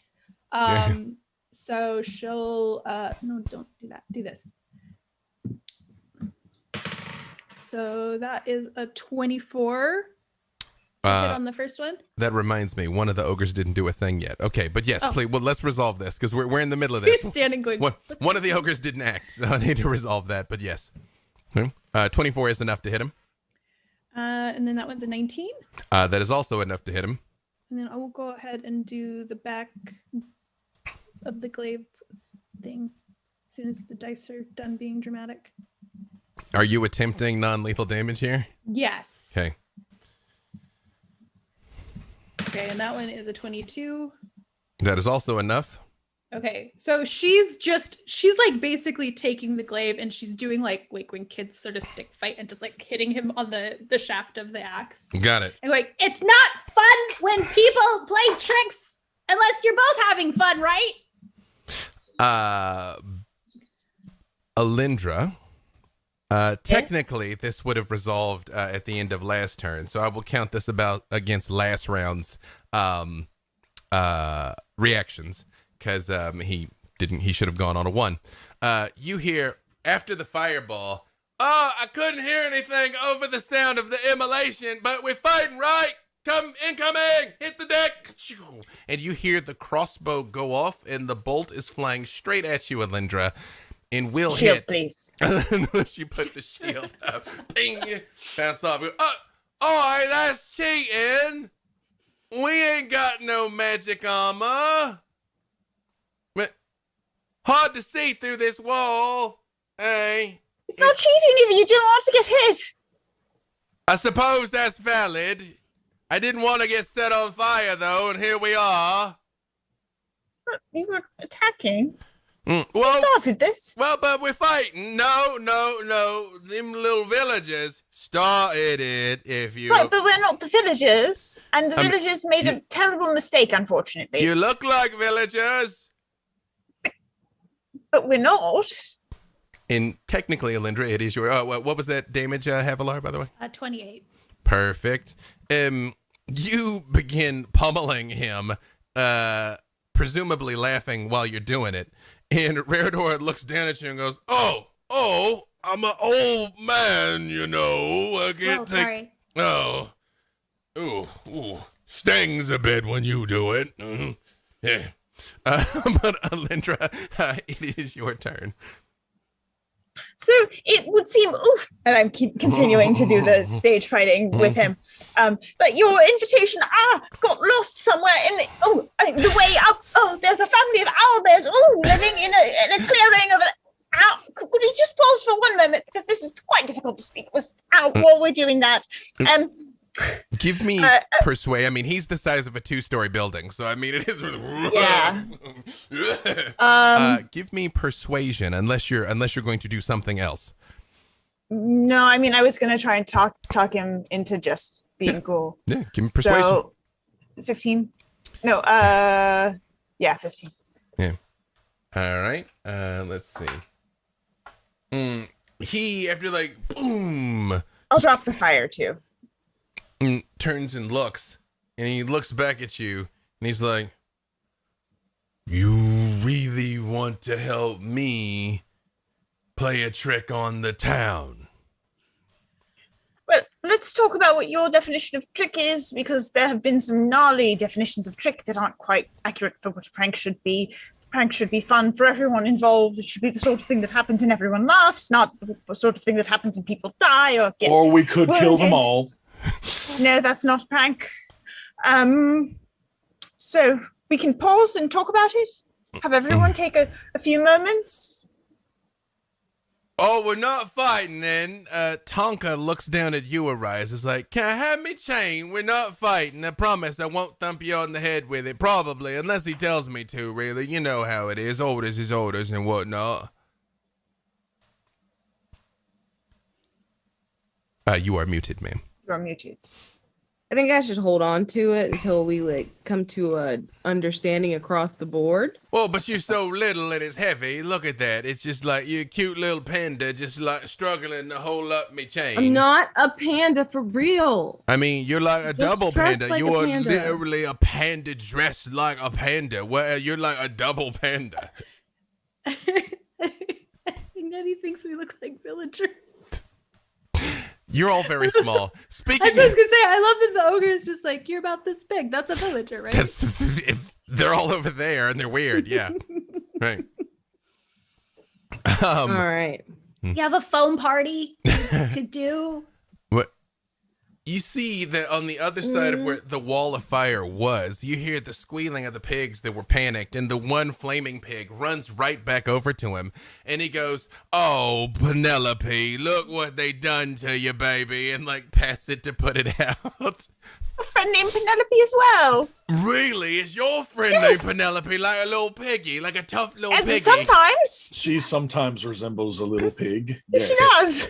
Uh, Most of the time she looks more like a shrub, but sometimes she does look like a pig. A pig shrug. Wow. Wait, hold on. If we're done fighting, can one of you help my little friend here? She's all burned up on account of the wall, you see. I shot her through it. Eliza? Sure. I'll heal your pig. That soundeth like your problem. Oh, but we was fighting, though. You It see. has a name. And he hoists up this launcher, and he's like, "No, right, this is how it works, right? Come on, Penelope." And you see the little warthog runs up to him, turns around, and leans up on her front 2 legs, and he just puts it down on her like a potato gun and points, and you see this warthog head inside. Yeah, and then I just boom. It's very Yes. efficient. Yes, I'm aware of how it works. Thank you very much. Well, sorry, mate. Again, we was fighting. But wait. Important vibe check. We done fighting. I think. Yeah. Yeah, maybe we are. I mean, I was good to begin with, so. Thou didst get pig slapped. Yeah, that's a funny big slap. I like this one too. Yeah. The other joke was better. He walking all mediocre. That was funny. The mediocre was good. You see, it is Troy that comes over and like sits down and rotates where you can see the face of 5 pigs inside. There's a black one, a green one, a white one, a blue one, and a red one. That's a familiar configuration. I looks at this and she looks at Zuni. She's like, how big would it have to be to launch a hellhound? He looks at you and he's like, I probably could construct a functioning prototype. The hard part is not escaping the velocity of the planet. The hard part is surviving re-entry. She's really tough. I don't know if I'm tough enough to write her, but I would like to pursue this opportunity because it sounds amazing. It would be my life's work, ma'am, to build a giant panda launcher. Oh, that's right. I'm still a panda. Yeah, it's the only you they've ever known. Right, Zuni's a panda also. We are all pandas. Yeah. And you see Raredor looks back at you, Alindra, and says, I haven't lived here long, but every year they have their festival, and no one invites us or lets us participate in the fun. And even today, those villagers came and put itching powder on me and were going to set my shoes on fire until I caught up to them. We should probably check the cave. I left them tied up, but they might freeze to death if we're not careful. We set several of them free and gave them a serious talking to about what constitutes a fair prank. Oh. Also, have you ever asked to be included? Or did you just make the assumption that, yes. I'm a sage, They come and ask me all manner of questions. I didn't want to impose by assuming we could come How visit. would they know, then, that you wanted to participate? They didn't know we didn't want to participate. True. I knoweth a great prank. We can have thee go into the village just like thou wert going to destroy everything and kill everyone. And then I can come before thee like a herald and say, what dost thou call a fear of giants? And then thou canst answer and say, fee, fi, phobia. And it will slay them. And then thou canst say, I shall be here all week.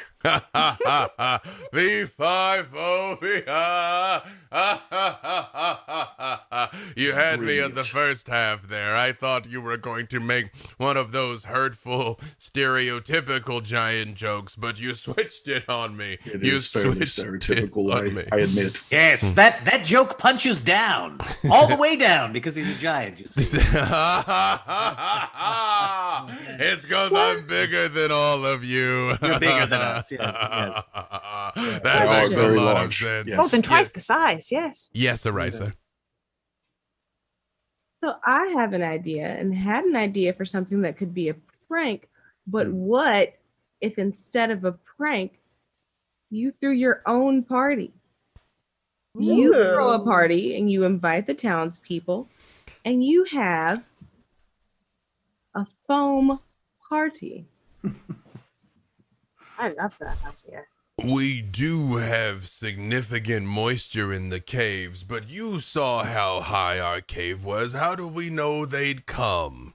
I'd be very disappointed if I decorated and made hors d'oeuvres and snacks and then no one came. They probably shall get eaten by owlbears. But even if only a few people come, then that's still okay because that's a few new friends. You don't need all the people, you just need some of them. Give me persuasion, Ariza.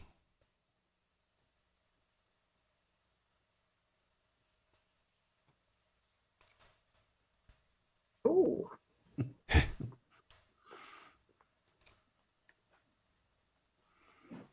Why is it not showing it to me? You got a 26. Oh, a 26. He just sort of like nods for a moment. And he's like, if we went to make arrangements for a party, would you all go to town and invite everyone for us? Yes, certainly. You see, A question before we answer that. Shall there be libations on hand? oh yes, if you haven't had frost giant mead, you haven't lived. Very well, we shall agree to thine terms. Pumpkin He- pie.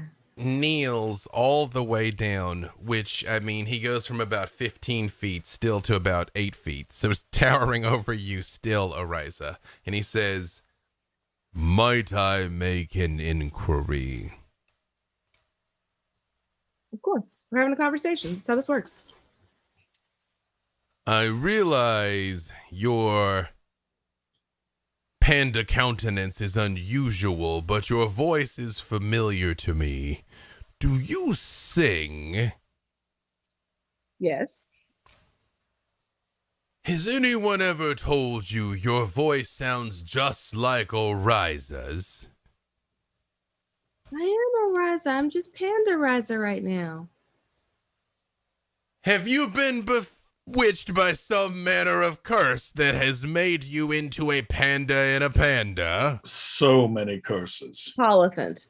The Holophant did it. I mean, it's actually quite comfortable, and it has pockets. It's Usually, no. my clothes don't have pockets. No, especially pockets of this size. I understand the value of warm clothing in the winter. It is a look. Thanks. Another question, and he turns and looks at you, Baloth. You have the bearing of an entertainer. Oh, yes, yes. As a matter of fact, I'm one of the top entertainers and spellcasters in the realms. I He may... killed Hallister Blackcloak. Thou hath slain Hallister Blackcloak. Definitely the real one as well, and not some deluded drunk. I don't know that I have the coin to compensate the great Oriza, but perhaps I might be able to impress upon you to sing at our party. Oh, yes, I would be delighted to do so. And may I say, I think that your plan is going to be perfect. After all, it was a feeling of FOMO that brought you to this sad state to begin with. Time to spread that FOMO around like it was foam, oh. Ooh. That is what we should call it, FOMO. It works on several levels. I've counted 3 so far. I do not get it. We'll explain later. There's foam. I don't really get it much, I don't Ava. get the other part. And you see Tad is like, but to be clear, I'm not shooting nobody else in, right? No, that's fine. That's fine. No, please don't. No more No. injuries, killing, those sorts of things. Let's not have that. He looks now. visibly disappointed and he goes, well, it makes sense because you kill people, ain't no more people to joke with, right? Correct. Right. However, you 3 gentlemen who seem to be rather pugnacious might be interested in an offer of employment that I have. I know that, of course, you work for our larger friend over here, but maybe a little moonlighting in the Black Pits? Rador, could we go be gladiators? Could we please, Rador? He's, I'm sure we could work something out. And they're like, oh, where do we sign? We ain't even Right gonna here, right read here. it, Baylor. We want in on X. the contract. Just an X here and an X here. That's great. And I've got one for you as well, Briv. Hey, but don't wait on signing that, please. No, not yet. All right. I will evaluate it before you. I sign shall anything, pass please. this over to mine legal team. Who reads Infernal? I can comprehend do. languages, so I can. Yes, yeah. I appreciate that you'd understand the words, just not the contract, probably. No. I definitely will not be getting into law school anytime soon. Maybe we should have read it, but that's all right. What's the worst that could happen in signing a contract we didn't read in Infernal with Bailoth, the legendary entertainer? You're gonna be fine. They are entering a contract of their own free will, and it's not my place to interfere. I can Perhaps probably wall up Poor Bailoff Signs if of I the hate it. Pits as a title for your friends there. It's gonna be great. So, important point of clarification. First of all, is anybody going to help them build the foam dispensers for the foam party in the cave? I would like to take this moment to express that if there is one thing that I do well, it is a party. And I think that we have proper tenants that we need to take care of as we build to this. We need someone to handle the dress code. We need someone to handle the food. We need someone to work on that inner struggle that you're having with yourself.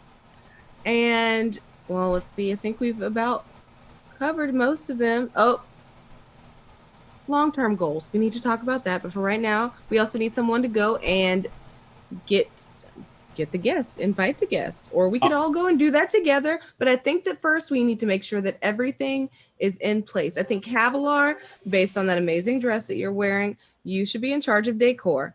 And you can use Zuni to get up and to decorate. That's a good idea. Also the giants and all that fun stuff. They are very Obviously, I'll be handling the fashion. I've got a 4th level spell slot left, so I can actually cast a major illusion that will be permanent. So I can take care of like a light show and whatnot, etc., to enhance the decorations.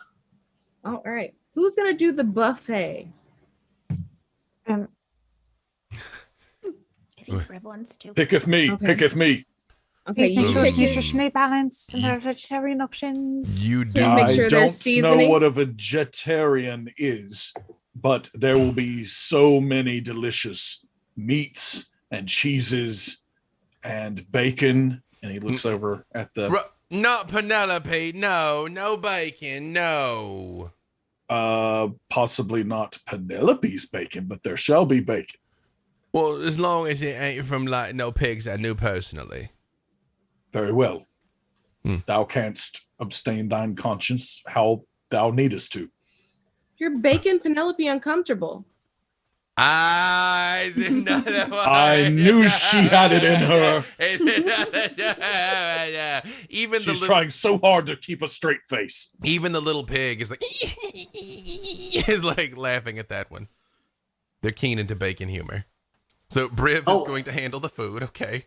And do remember that we all promised them they could eat beer.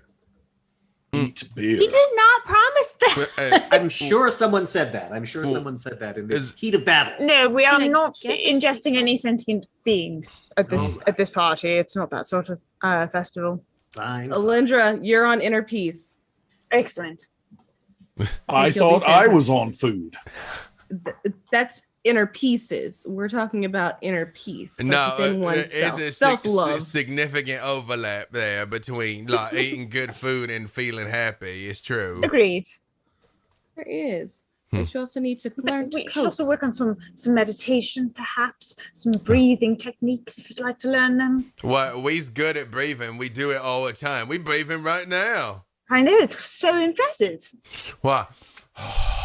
Yeah. So if you slow that down, you count in for 4, out for 4, in for 8. Thine out for deviated 8. septum really does not help thee. Well, So, yes, Bailoff. tell me, my frost giant friend, is there any particular style or theme of decor you want to go with? I was thinking of an illusion of Tiamat locked in battle with Bahamut. How's that sound? As long as Tiamat's winning, because Bahamut is dumb. The others probably wouldn't agree, but all right. We'll see what we can do. Ooh, is there any frost giant myths you'd like lovingly depicted? Because this will permanently be in your home, so you probably want to settle on something that you enjoy. I retired as a scout to have time along with me books and learning, maybe some scenes from my illustrious career. Okay, I'm going to need to sit down and interview you. There is no time for I'll put up backstory streamers. exposition. Wait, Yeah, you're right. Give me the gist. I'll tell you on the way to the cave. Okay. So, yes, have a Curtains, Oh. not streamers. Oh, curtains. Do we have somebody to go get the guests? Or I will go get the guests. I you thought were you doing were your doing food. the food. I have to go into town to get the food. Where else am I going to get it? that is a good point. Actually, I don't know. Very Maybe valid. frost giants have pantries. I doubt it. Weren't we all going to go together once we'd finished our individual tasks? Assignments. You're gonna Yeah. prep the party, and then okay. So here's how we're gonna do this. We're gonna prep the party, then we're gonna go get the people. So, All right. Baloth and Ariza, give me charisma checks. Just straight up charisma checks. Havilar, give me athletics. Alindra, give me insight. And Briv, give me. I am proficient in cooking utensils and all of those things, just to let you know. I had not lost track of the fact that Briv actually can cook. What do you usually roll to? Is it survival covered It's cooking? like, What is it? since I'm proficient in that tool, I typically just add proficiency bonus and then whichever ability score you want me to add to it. Then you roll with your proficiency bonus. Then yes. Yeah, so I essentially put I cook more by feel, so I'm gonna say charisma if that's okay, because Perfect. I'm definitely not a baker.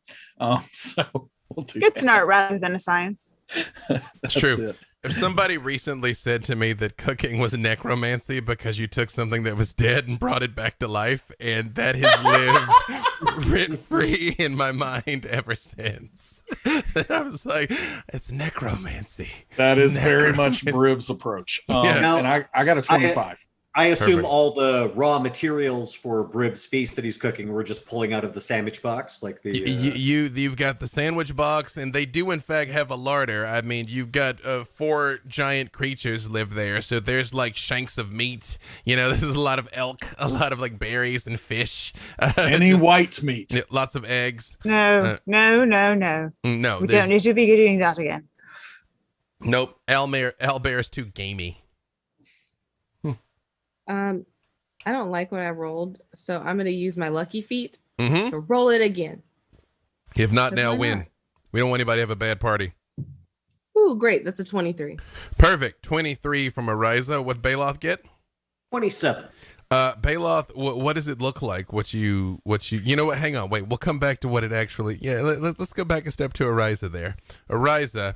So again, sweeping cavernous network. Like there's many caves through here, and there's the large central chamber where the Mephits were. Where the Mephits are back in when you come back, but when they see Raredor and the ogres, they don't give you any trouble. But they are an extra pair of hands. They're not unintelligent. Although it's difficult to talk to them. What does Ariza do in here? So, is somebody writing this down?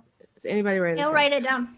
Okay, thank you. So what I'm retain. thinking is like maybe like some pipe and drape, just very flowy through here because that actually would look really great. But make sure it's a clear gauze so that certain areas of the foam party are collecting foam in the corners. So it's just sitting there, but it can, but then if people walk through, maybe a tarp. No, I don't like that. I'm not okay with that. No, No scratch that. tarps. Scratch that. No tarps. Sad. Hate tarps. Do like a pergola style thing. So just some lines and Ariza, what's yeah, a pergola? I don't know what that is either. it's so Do I it's have to hunt it? Okay, so no Well, pergola. you We're see, gonna scratch the pergola. Tad holds up his crossbow. He's like, I can kill any pergola that the gods ever created. You just show me where it is. I got it at 100 She paces. said no pergola. Pergolas No. are out. Oh, You we're guys, not. you're messing with. It's creative vision. Oh, Sorry. right. It's trying to Sorry. flow. It's trying to flow. I need you guys to just give me a minute. Oh my gosh, this is so stressful. Why do I do this to myself? I always put so much on myself when it comes to a party. It's okay. No. Giant circles that we could throw through the air, like made of cloth, maybe, that if we hit them back and forth, like a ball, but Oh, like a ball. when yeah. you would use in the water. Giant Oh, water balls. Right. Yeah. Like you can use at a beach. Yeah. Yes, A water ball for exactly. beaches. Yeah. A Right. pattern on it, perhaps. Yeah. Sandballs. Yeah. Inside. Yes. We do need to make sure that we let the guests know that they need to wear something that is water Swimwear. resistant. Right. Yes. Yeah. In the freezing cold. Well, they like put on Yes. coats That's what over coats- it. yeah, right. coats, And then right? they take it off. We had like a coat Or we could heat the section. bubbles. Oh. We could put heating areas, maybe have fire pits outside where we just for people to warm up. Yes. It sounds lovely. Yeah. Why didn't we think of this? Because y'all's are geniuses. That's why. Very good. You're strong enough to like bash a hole into the ground, right? To just like Oh, yeah. It's the few of you. No, we get holes in the floor. No, we. I probably Breathe in am too. in the pit. So. Oh, yeah. You got like a blowtorch hound there. Even though I got no concept of a blowtorch. I know what blacksmith is, so yeah. Make like a hot tub. A tub with hot water inside tub of of it for hot people to water. warm up. But that's When they come so outside. clever. That makes a lot of sense. Like a hot spring, but we did it on purpose. Like we made it like that. Yes. Hot spring. Oh, right. Sounded like a place that transmits diseases very easily. Oh no, What's no, no. diseases? I am immune. I do not I'm a care. cleric. I don't care. Anything else, Okay. Eliza? It'll all come to me. It'll all come to me. It'll be beautiful when it comes together. You have clear I'll know once we pots, get to town. foam corners, giant water ball for sand, fire pits, on purpose hot spring. It's gonna be Yes. amazing. Right. All of those Peculiar things. Leela or something. Right. No, I swear I'm gonna hunt down the peculiar Lila. It will bother you no more. I already slain a gazebo. I can get a perla. Did you fight the gazebo? Did you god? really? No, I shot it. Like it just struck stone down. Yeah, it just Oh, stood there. And I my. just Goodness. Yeah, but good luck with that. I'll work on your wardrobe while you find a pergola, okay? Do we have What- some sort of accommodation for someone like Iris? Would that be Well- something comfortable for Iris to do here? Goggles? what's an iris? Yeah, goggles. Yes. We should get some goggles for Individual? Iris. Yes. I suppose Grant could work on that. Grant is used to goggles. Grant could work on some goggles for Iris. Yes, because you know what happens if she rolls around without them. You know, mistakes occur on occasion. Beach party beholder. is Exactly, beach party beholder. what- What if Iris is the beach ball? What if I? should ask. it's called That beach seems ball. somewhat insensitive. It seems it could be fun for her. She might be In into the it. sandwich It's box like made- a when you go to a concert and people are very excited and there's a Sure. whole bunch It's like of people. crowds. Crowd Like, it's surfing. like if a person was surfing on the crowd, but they we was could talk like, to her. If it's Right. something she's interested in, perhaps we could do that. If not a problem. We can have the balls with the Right. the can inflatable. make them look like Iris. Even better. That's It'll be better. like I an like ode that. to Iris. I don't And, even and And know it who starts this- with that give up forever to touch you. 'Cause I know that you'd heal me somehow. Just want you to, want you to know who I Well, am. the closest to heaven. Right. I You gonna make me. ogres to You gonna make see me me. cry. No, you go. You Okay. go stop it with it. It's. I get emotional thinking about that song. Also, the copyright goblins are coming. It's true. Legally distinct dolls made out of goo. Only did less than 2% and changed words. That is We true. are in the clear. Indeed. It's a Excellent. parody if you change the words. Excellent. Baloth, Important point of clarification, Bailoth. Are you attempting to recognize any of Arise's vision via illusion, or are you just dealing with the climactic battle of the gods and the giants? Well, I'm dealing with Raredor. Basically, I'm working with him.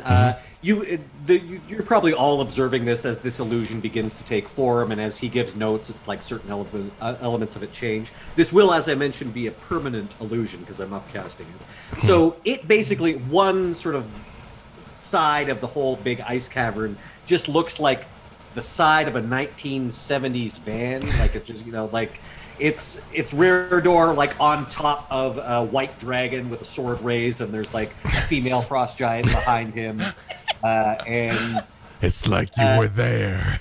Yeah, it's very much. We get a real sense of Raredor's tastes and how he sees himself. There's also like the cover of Storm King's Thunder. Yeah, exactly. Yeah, and it sort of like moves along. There's like different imagery. So there's like one of Raredor like just duking it out with a fire giant and winning, and that sort of like, as the fight goes through, it resets itself. College. Exactly, yeah. So all the frost gianty stuff there, and then there's a thing of him feasting and surrounded by a bunch of more competent servants than ogres, shall we say? Like he's surrounded by a bunch of other frost giants and a bunch of books.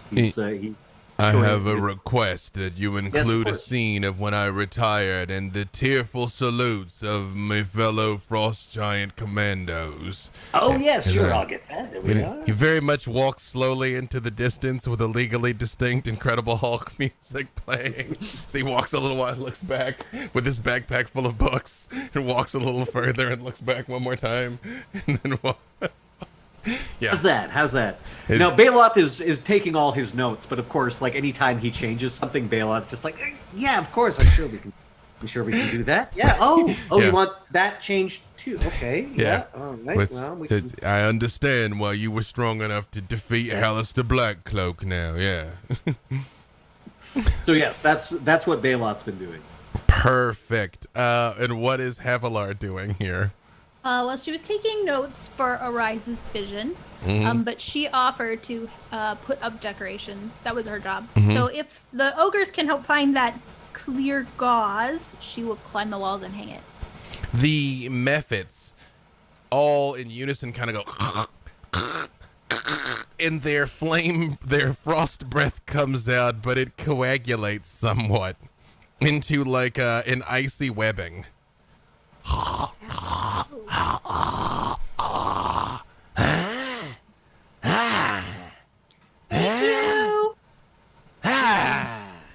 Take it over to Arise a bit. It's not that different than Sylph, I suppose. I have cleaned up grosser things from Zuni, but I'm not thrilled about touching this. Will this work? That is disgusting. And trust But if I hold it up, know is it about beautiful? disgusting. They don't speak Looks common, gorgeous. so as you hold it up, they're like, I'm gonna pass on that. We're gonna find something in town. It's beautiful. Thank you for the attempt and the effort, but for this part of the group project, we're gonna go in another direction. The Mephits tune, and But I like your enthusiasm. The Mephits start high-fiving each other, having no concept of the fact that they're being rejected. Maybe we give them a corner of the place so they can have their decorations and feel included, this up so they in don't a get little- angry and chain people to the walls again. Is there a corner that this won't show very much? You know what? Why don't we use it as a tablecloth? You want to put it in your food? Okay. Maybe wash it first.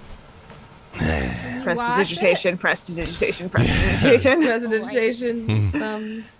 Is there a sanitation side that you can throw in with a prestidigitation? I mean, they're elemental creatures, so I don't know. They might have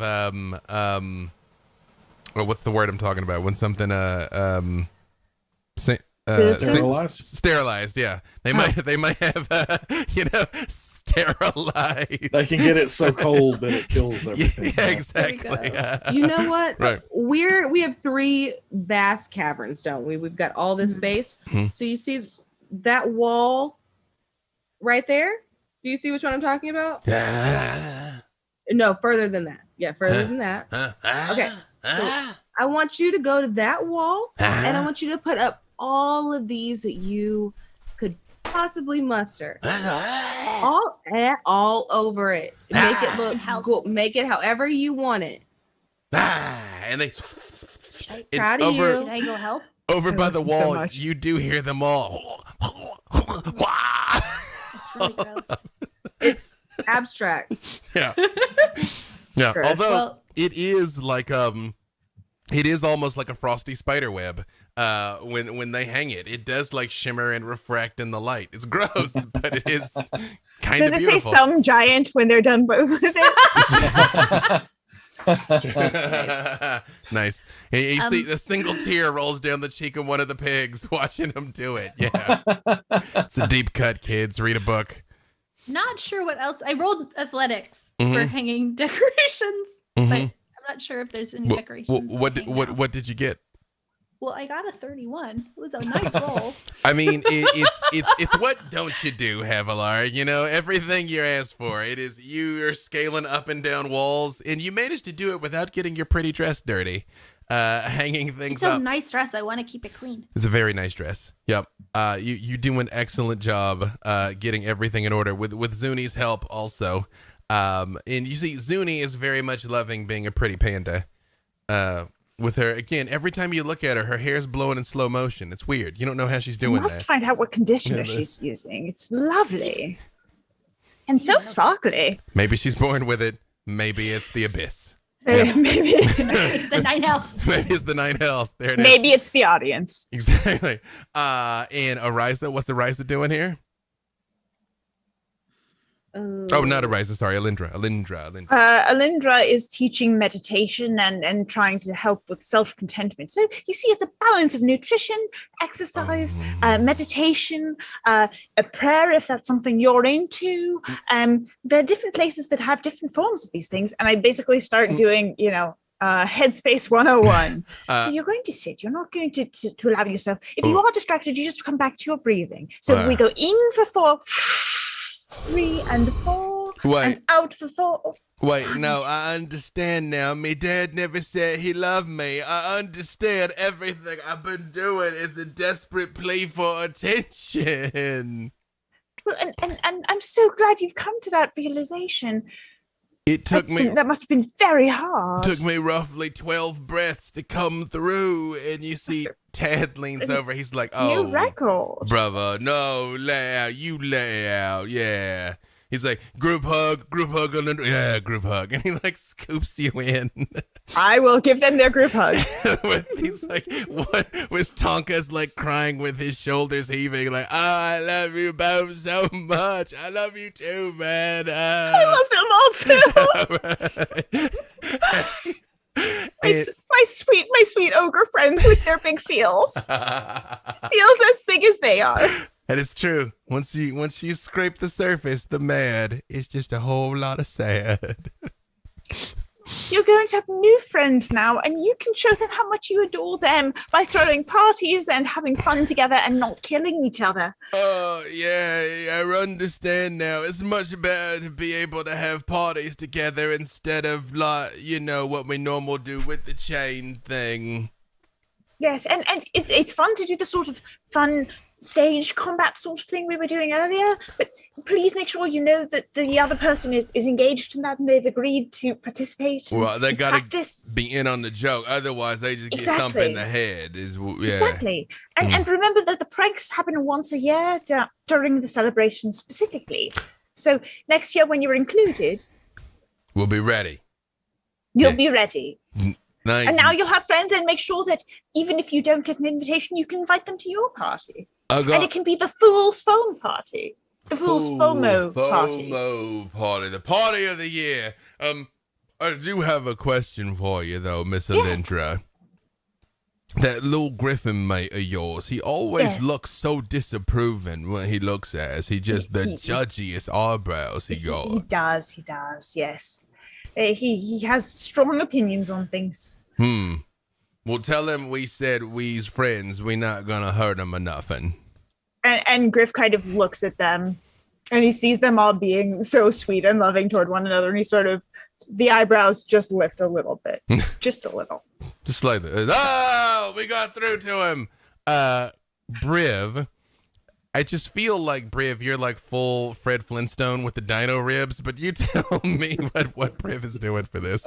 Your inclination is very on point there, B. David. So Briv is just buzzing around, like springs in his feet, literally, from one place to the next, because I imagine this was made for giants, and so lots of ground to cover, and he is just rushing back and forth. He is putting far too much salt and garlic and pepper, and now he's pretty simple with the spices, so he's not going for the coriander or any of that crazy stuff, right? So he is going for the simplicity, and he is seasoning this meat to perfection. I rolled a 25 with that check, and I am basically putting out a spread, and kind of surprising everyone.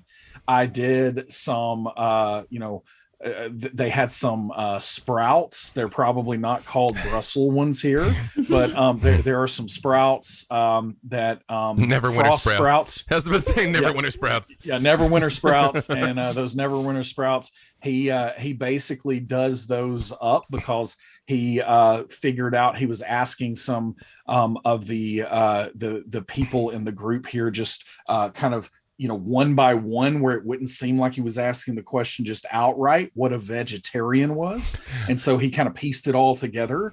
And as he's that been traveling with Alindra for like years and years and hasn't caught wind of it. Doesn't really understand it, but he finally understands that it's just that they need to eat vegetables. And so he found these Neverwinter sprouts, and he put that together and basically seasoned them and cooked them in the exact same way. And so they will pretty much taste just like all of the meat that he prepared, but it will at least have the vegetables ready for people to eat. I appreciate that you kind of unintentionally created like Texas dry barbecue, like the dry. That's it. Right. That is it. And as you all finish your preparations, and the townsfolk are alerted to what's going on and start making their way up the hills, and you can see them coming with torches and everything to make their way through the darkness. You see at the front of the column, the first torch that you see is not a torch at all. It's Freely holding up his moon blade over his head as he's walking and holding Cinnamon in the other arm. And he's like, "Are you guys all right? I saw Bubbles, and she said you seemed like you had it under control, and that she made you very large and fearsome." We're Did red you bring pandas your then. swimsuit? I'm feeling so left out. I didn't get a fancy outfit. I didn't get to be a panda. It's okay. That's okay. There's time. I'm enjoying my pirate regalia. And right when he says that, in a shower of sparks and Bubbles appears, also wearing a red panda kigurumi one-piece bathing suit now. It's like a skin-tight kigurumi with the tassels. That is a look, my friend. That is a look. Does this work? I just... Oh, Freely. It's doing something. Also, I got you, buddy. Boom. And Freely changes also into a unusually tall red panda that is red and green in his fur, but he is wearing a yellow shirt with a very wide butterfly collar, a vest, in very thin, skin-tight red and green bell-bottom pants, in platform shoes. He's like, "I don't know if this is waterproof, but I'm for it." And she's like, "Oh, no, it's waterproof. I got you, buddy. Wow, look at what you guys did. Is that Tiamat fighting Bahamut?" Yes, I worked it in. Wow. Tiamat is winning. Wait, isn't that bad? Isn't Tiamat bad? Yeah, and Yeah, you'll but also Bahamut's dumb. you'll also notice in this illusion, Tiamat's big central head is a white dragon because he likes cold stuff. He had a lot of notes. I still haven't locked the final edit yet. He's still wanting to make changes. He Great does know that the illusions. party starts in like 15 minutes, right? I know. Great illusions are There's not an upload released, time they all and- escape. Immediately after, you see Iris comes floating up and it's like, oh my goodness, look at all of you. You look so incredible and adorable. And Baloth, one of her eye stalks, comes forward and the eye shuts enough to pinch your cheek. You do kind of feel that. Grant flies over with something in his mouth, and it looks like this intricate netting with all of these little glass things, well, and he like the equivalent of hands it over. He just kind of like drops it over. My mage hand will come over and help. And are these for me? Grant nods. Thank you so much, you adorable little blue darling. And she does slip the goggles over each one of her eye stalks, and she goes, all right, Ariza, I think this will help us make sure we don't have any other unintended petrifications, darling. Ooh, I think Iris. it's a look. Iris, Yes, Briv. hast thou heard about the one where the giant threw up? No. It is all over town. Look at you, so talented, such a great chef, such a great warrior, and such a comedian. I go on later tonight. That was the warm-up. Oh, looking forward to it. Come on, people. And you see she looks back, and she goes, oh, hold on. And one of the eye stalks moves the glass off her central stalk, and she fires her disintegrate beam into the air. She's like, here, let's get this party started. And everybody comes in, and in the midst of the party where everybody has a wonderful time, the decorations are on point. All of the people have achieved inner peace. They are shocked and awed and astounded by the illusion playing out the life of Raredor with only minor notes, and are amazed and mystified by the culinary necromancy of Briv. And as the town sits here happily in peace, you all having resolved the conflict, there is only one thing left to do. Thanks to the good people of Idle Champions, we were told that we would be sung off by none other than Baloth the Entertainer. So if you would please, good sir, the stage is yours. Wait, you know what? Hold on a second. So, Baloth sort of takes center stage. Thank you, one and all, for coming to the FOMO party. You see, it's FOMO, there's MoFoam. It works on at least 3 levels. There are 3 levels that it works on. But really, we're all here to celebrate Raredor, our host, the founder of the feast, as it were. And what better way to do that than in song? Oh, we came here for a fest that was better than the rest, 'cause everybody plays the fool. There was a bit of a kerfuffle when we got into a tussle with Hallister Blackcloak. That was cool. But then some stupid dummy and his fellow silly rummies decided to play a jest. He roiled up the local giants, who then became our clients, and we threw a party. It's the best. Thank you all for coming. Thank you. Coupons for the Black Pit for everyone. There we are. And with that, how can we possibly follow that? So the simple answer is we won't. That is a good place to conclude our adventure. So, yay! You guys found a solution other than violence, because they actually would have been pretty hard to beat, actually. So, yay! I knew when he put that first 26 on Briv, it was like, oh no.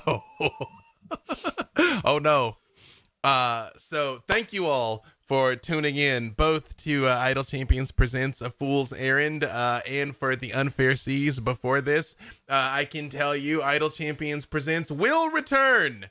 Probably going to be a little while because we got to figure out what we're going to do next. Like all things, we have to find a way to do it better. We have to take what we did and do it more. We have to Baylothify all of this. You have to enlarge rather than reduce. Exactly. You know, we literally had giants in this one, so we need bigger stuff going into the next one. So, yeah, we do. 100%. We do. Again, with me, less isn't more, more is more. So, however, you beautiful people, we give you another chance to say who you were playing, and where people can find you. And we will go the opposite direction around the horn this time, and we will start with you, Briv. Hey, I'm Adam Bradford. I'm the Chief Development Officer at Demiplane. You can check us out at demiplane.com. Lots more on the way there. And also, I'm going to shout out that Jasper's Game Week is coming up the first weekend of May. And right now, there are seat auctions going on. And in the game that I am running, I have a wonderful guest. Miss Christina Ariel is going to be joining the table, in addition to Gail Simone and Tony Winslow Brill. Excellent table, and you could be there too. And I think some other people here are maybe participating. Check out the seat auctions page and donate to a wonderful cause for suicide prevention at jaspersgameday.com. Absolutely. I will insert, I am running a game. I think it's the Sunday night of the weekend. Honestly, I don't know because I've done about 12 things between here and there. But check the website. There is a game. You're on the list, yes. Yeah, so you can come and play a game at me at whatever time they say it's happening. I am also in games. So hey. With Lauren Urban, actually. Lauren Urban and Jasmine Pilar. There you go. In the one I am in. You can live the dream there. Also, this is true. Earlier on Idle Champions Presents, we mentioned the fact that we're doing the whole big thing on Wednesday that I will let Aaron tell you. But Trevor legit was like, we'll be back on Wednesday. And I'm like, we will? What? And they're like, you agreed to do it. And I'm like, yeah, but I mean, like, I don't know. You know? Like, okay, so yeah, there's a thing. I'll be at both of these things. Alindra. Yes. Hello, I am Jen Kretchmer. You can find me on Twitter as DreamWisp. You can find me on Twitch as DreamWispJen. I am one of the authors on Candlekeep Mysteries, the newest D&D hardcover. I'm also the creator of the Accessibility in Gaming Resource Guide, which you can find in my pinned tweet.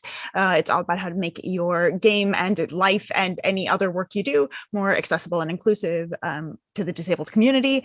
You can find me tomorrow night on Demiplane with Adam and with B-Dave, playing also Alindra there, as I adventure with the Heroes of the Plains. And this was so much fun. It was such a joy to play with all of you. And thank you so much for having me, and Alindra and Griff and Grant. Thank you for bringing the whole crew. Oh, there's a puppy. I'm jumping the line to Mark because we have a puppers as well. I'm jumping the line. I had to pick her up. She was licking my feet. So hello, I am. This is Alice. Hello. There you go. She's a shit too. Hi. And I'm Mark Muir. I'm on Twitter. I'm on Instagram. You can also hear me on Stitch of Fate, a podcast by night, a Vampire the Masquerade podcast with new episodes drop every Friday. And we were just honored with an Audioverse Award for Best New Improvised Production, and a couple of others for our storyteller and one of our casts. So very congratulations to the rest of Stitch of Fate, a podcast by night. You can also view me on a bold new venture. That is an official Dungeons and Dragons stream set in the dread domains of Ravenloft and DM'd by Mr. B. Dave Walters. That's the Black Dice Society. We are launching this Thursday, April 1st, I believe at 4 p.m. PT. Is that correct? Is that an April Fool's joke? No, it is not real. an April Fool's. I assure It is you. not. It's not. Only for those trapped in the mist. It's funny because people keep saying it would be the longest con ever if it really was. And I'm like, I am not above such a thing, but no, it isn't. I promise. Yeah, we commissioned all of this art. We got Wizards of the Coast in on it. They made a fake landing page for us. No, it's real. It's real. It's happening. It's happening this Thursday. And as I say, Adventures in Horror RPG in the Domains of Dread. There you go. I'm gonna button hook back. Thank you, Alice. You know that Alice feels about you like we all do, Mark. Just kisses. Just kisses. Lots of kisses. Just lots of kisses. Button hook backwards here to Aaron. You can find me on Twitter at Aaron M. Evans. You can catch me on Mondays at 11 on Champions of Lore with B. Dave Walters and Trevor Bettis, where we talk about all the lore that's fun to know in Idle Champions. And then you can see me on Wednesday. Again, we will be doing another extra bonus episode of Champions of Lore for the spring extravaganza. We will definitely be there. We have made sure that we have all put it on our calendars, and we are not going to forget. And then also Wednesdays, 6:30 on twitch.tv/Dungeon Scrawlers. I play Cecilia, who is definitely not a warlock. This week we are doing our archaeology-themed adventure in Myth Draenor with our player Rhiannon Held is going to run as a DM because she is a professional archaeologist. So have some fun, maybe learn some things. And if you enjoyed Havilar, you should check out the Brimstone Angels saga, which is available in ebook and on Audible very easily, and in print with a little more work. Excellent. Last but certainly not least, Christina. Hi, I'm Christina Ariel. You may know me from such things as this show that you just watched a couple of minutes ago that just finished its season. But I'm here to talk to you about other stuff. You can find me at Christina Ariel, KRYSTINA ARIELLE. If you spell it wrong, you won't find me. Or if you do spell it right, you might find there's another girl who has my exact same name, which is really weird because my name's not. Anyway, that's neither here nor there. So what I'm going to ask you to do, all of you here, is to go, because the new episode of Star Wars The High Republic show just came out today, episode 2, and it's on StarWars.com. It's also on the Star Wars YouTube, the official Star Wars YouTube. So go to that and check it out and make sure that you like the video. And I don't read the comments. But yeah, it'll be super fun. Go do the thing. And I hope that you guys will watch it and support my work that I have coming up. I have some really cool things in the next coming weeks, including an appearance on Around the Galaxy, which is a Star Wars podcast. I'm going to be part of a big Star Wars panel. So I hope that you guys will check it out. Follow me if you want to know more information. I'm done talking. Bye. Hey, let me give you the winners of Whiz Kids. It is Ben Williams, John Wolski, and Matthew Goodman. Hopefully you've been notified in chat, but Ben Williams, John Wolski, Matthew Goodman. It only took me 6 weeks to be ready for that, to say it at the right time. Again, this Wednesday, the String Extravaganza begins. There is a new Modron core, there is a new patron, a new evergreen champion, and more. And there will be a day of streaming. Great stuff starting from 9 a.m. to 9 p.m. Aaron and I will be on with Trevor at 11 Pacific. Bardic Inspiration Volume 1 also arrives on Wednesday. Featuring your friend and mine, Jason Charles Miller and Kinley Shea, with co-songs written by Aaron and Vivka. You should buy it on Steam. Did we mention there's going to be a launch day discount? Everybody likes discounts. Bubbles the Holophant and Cinnamon the Red Panda familiar DLC packs will also be available on Wednesday. So you could potentially have Iris and Bubbles and Cinnamon all rolling out with your homies, rolling out in your formation. Again, I told you about that, about the day of streaming. Idle Champions Presents will return. I'm B. Dave Walters. You can find me all over the internet, wherever fine streaming content can be located. But most importantly, this Thursday at 4 p.m., that is not a joke at all, the Black Dice Society will begin on D&D, YouTube, and Twitch. Again, thank you all for having taken this adventure with us. You literally make it possible to do what we do, and we cannot thank you enough. And until next time, Champions out.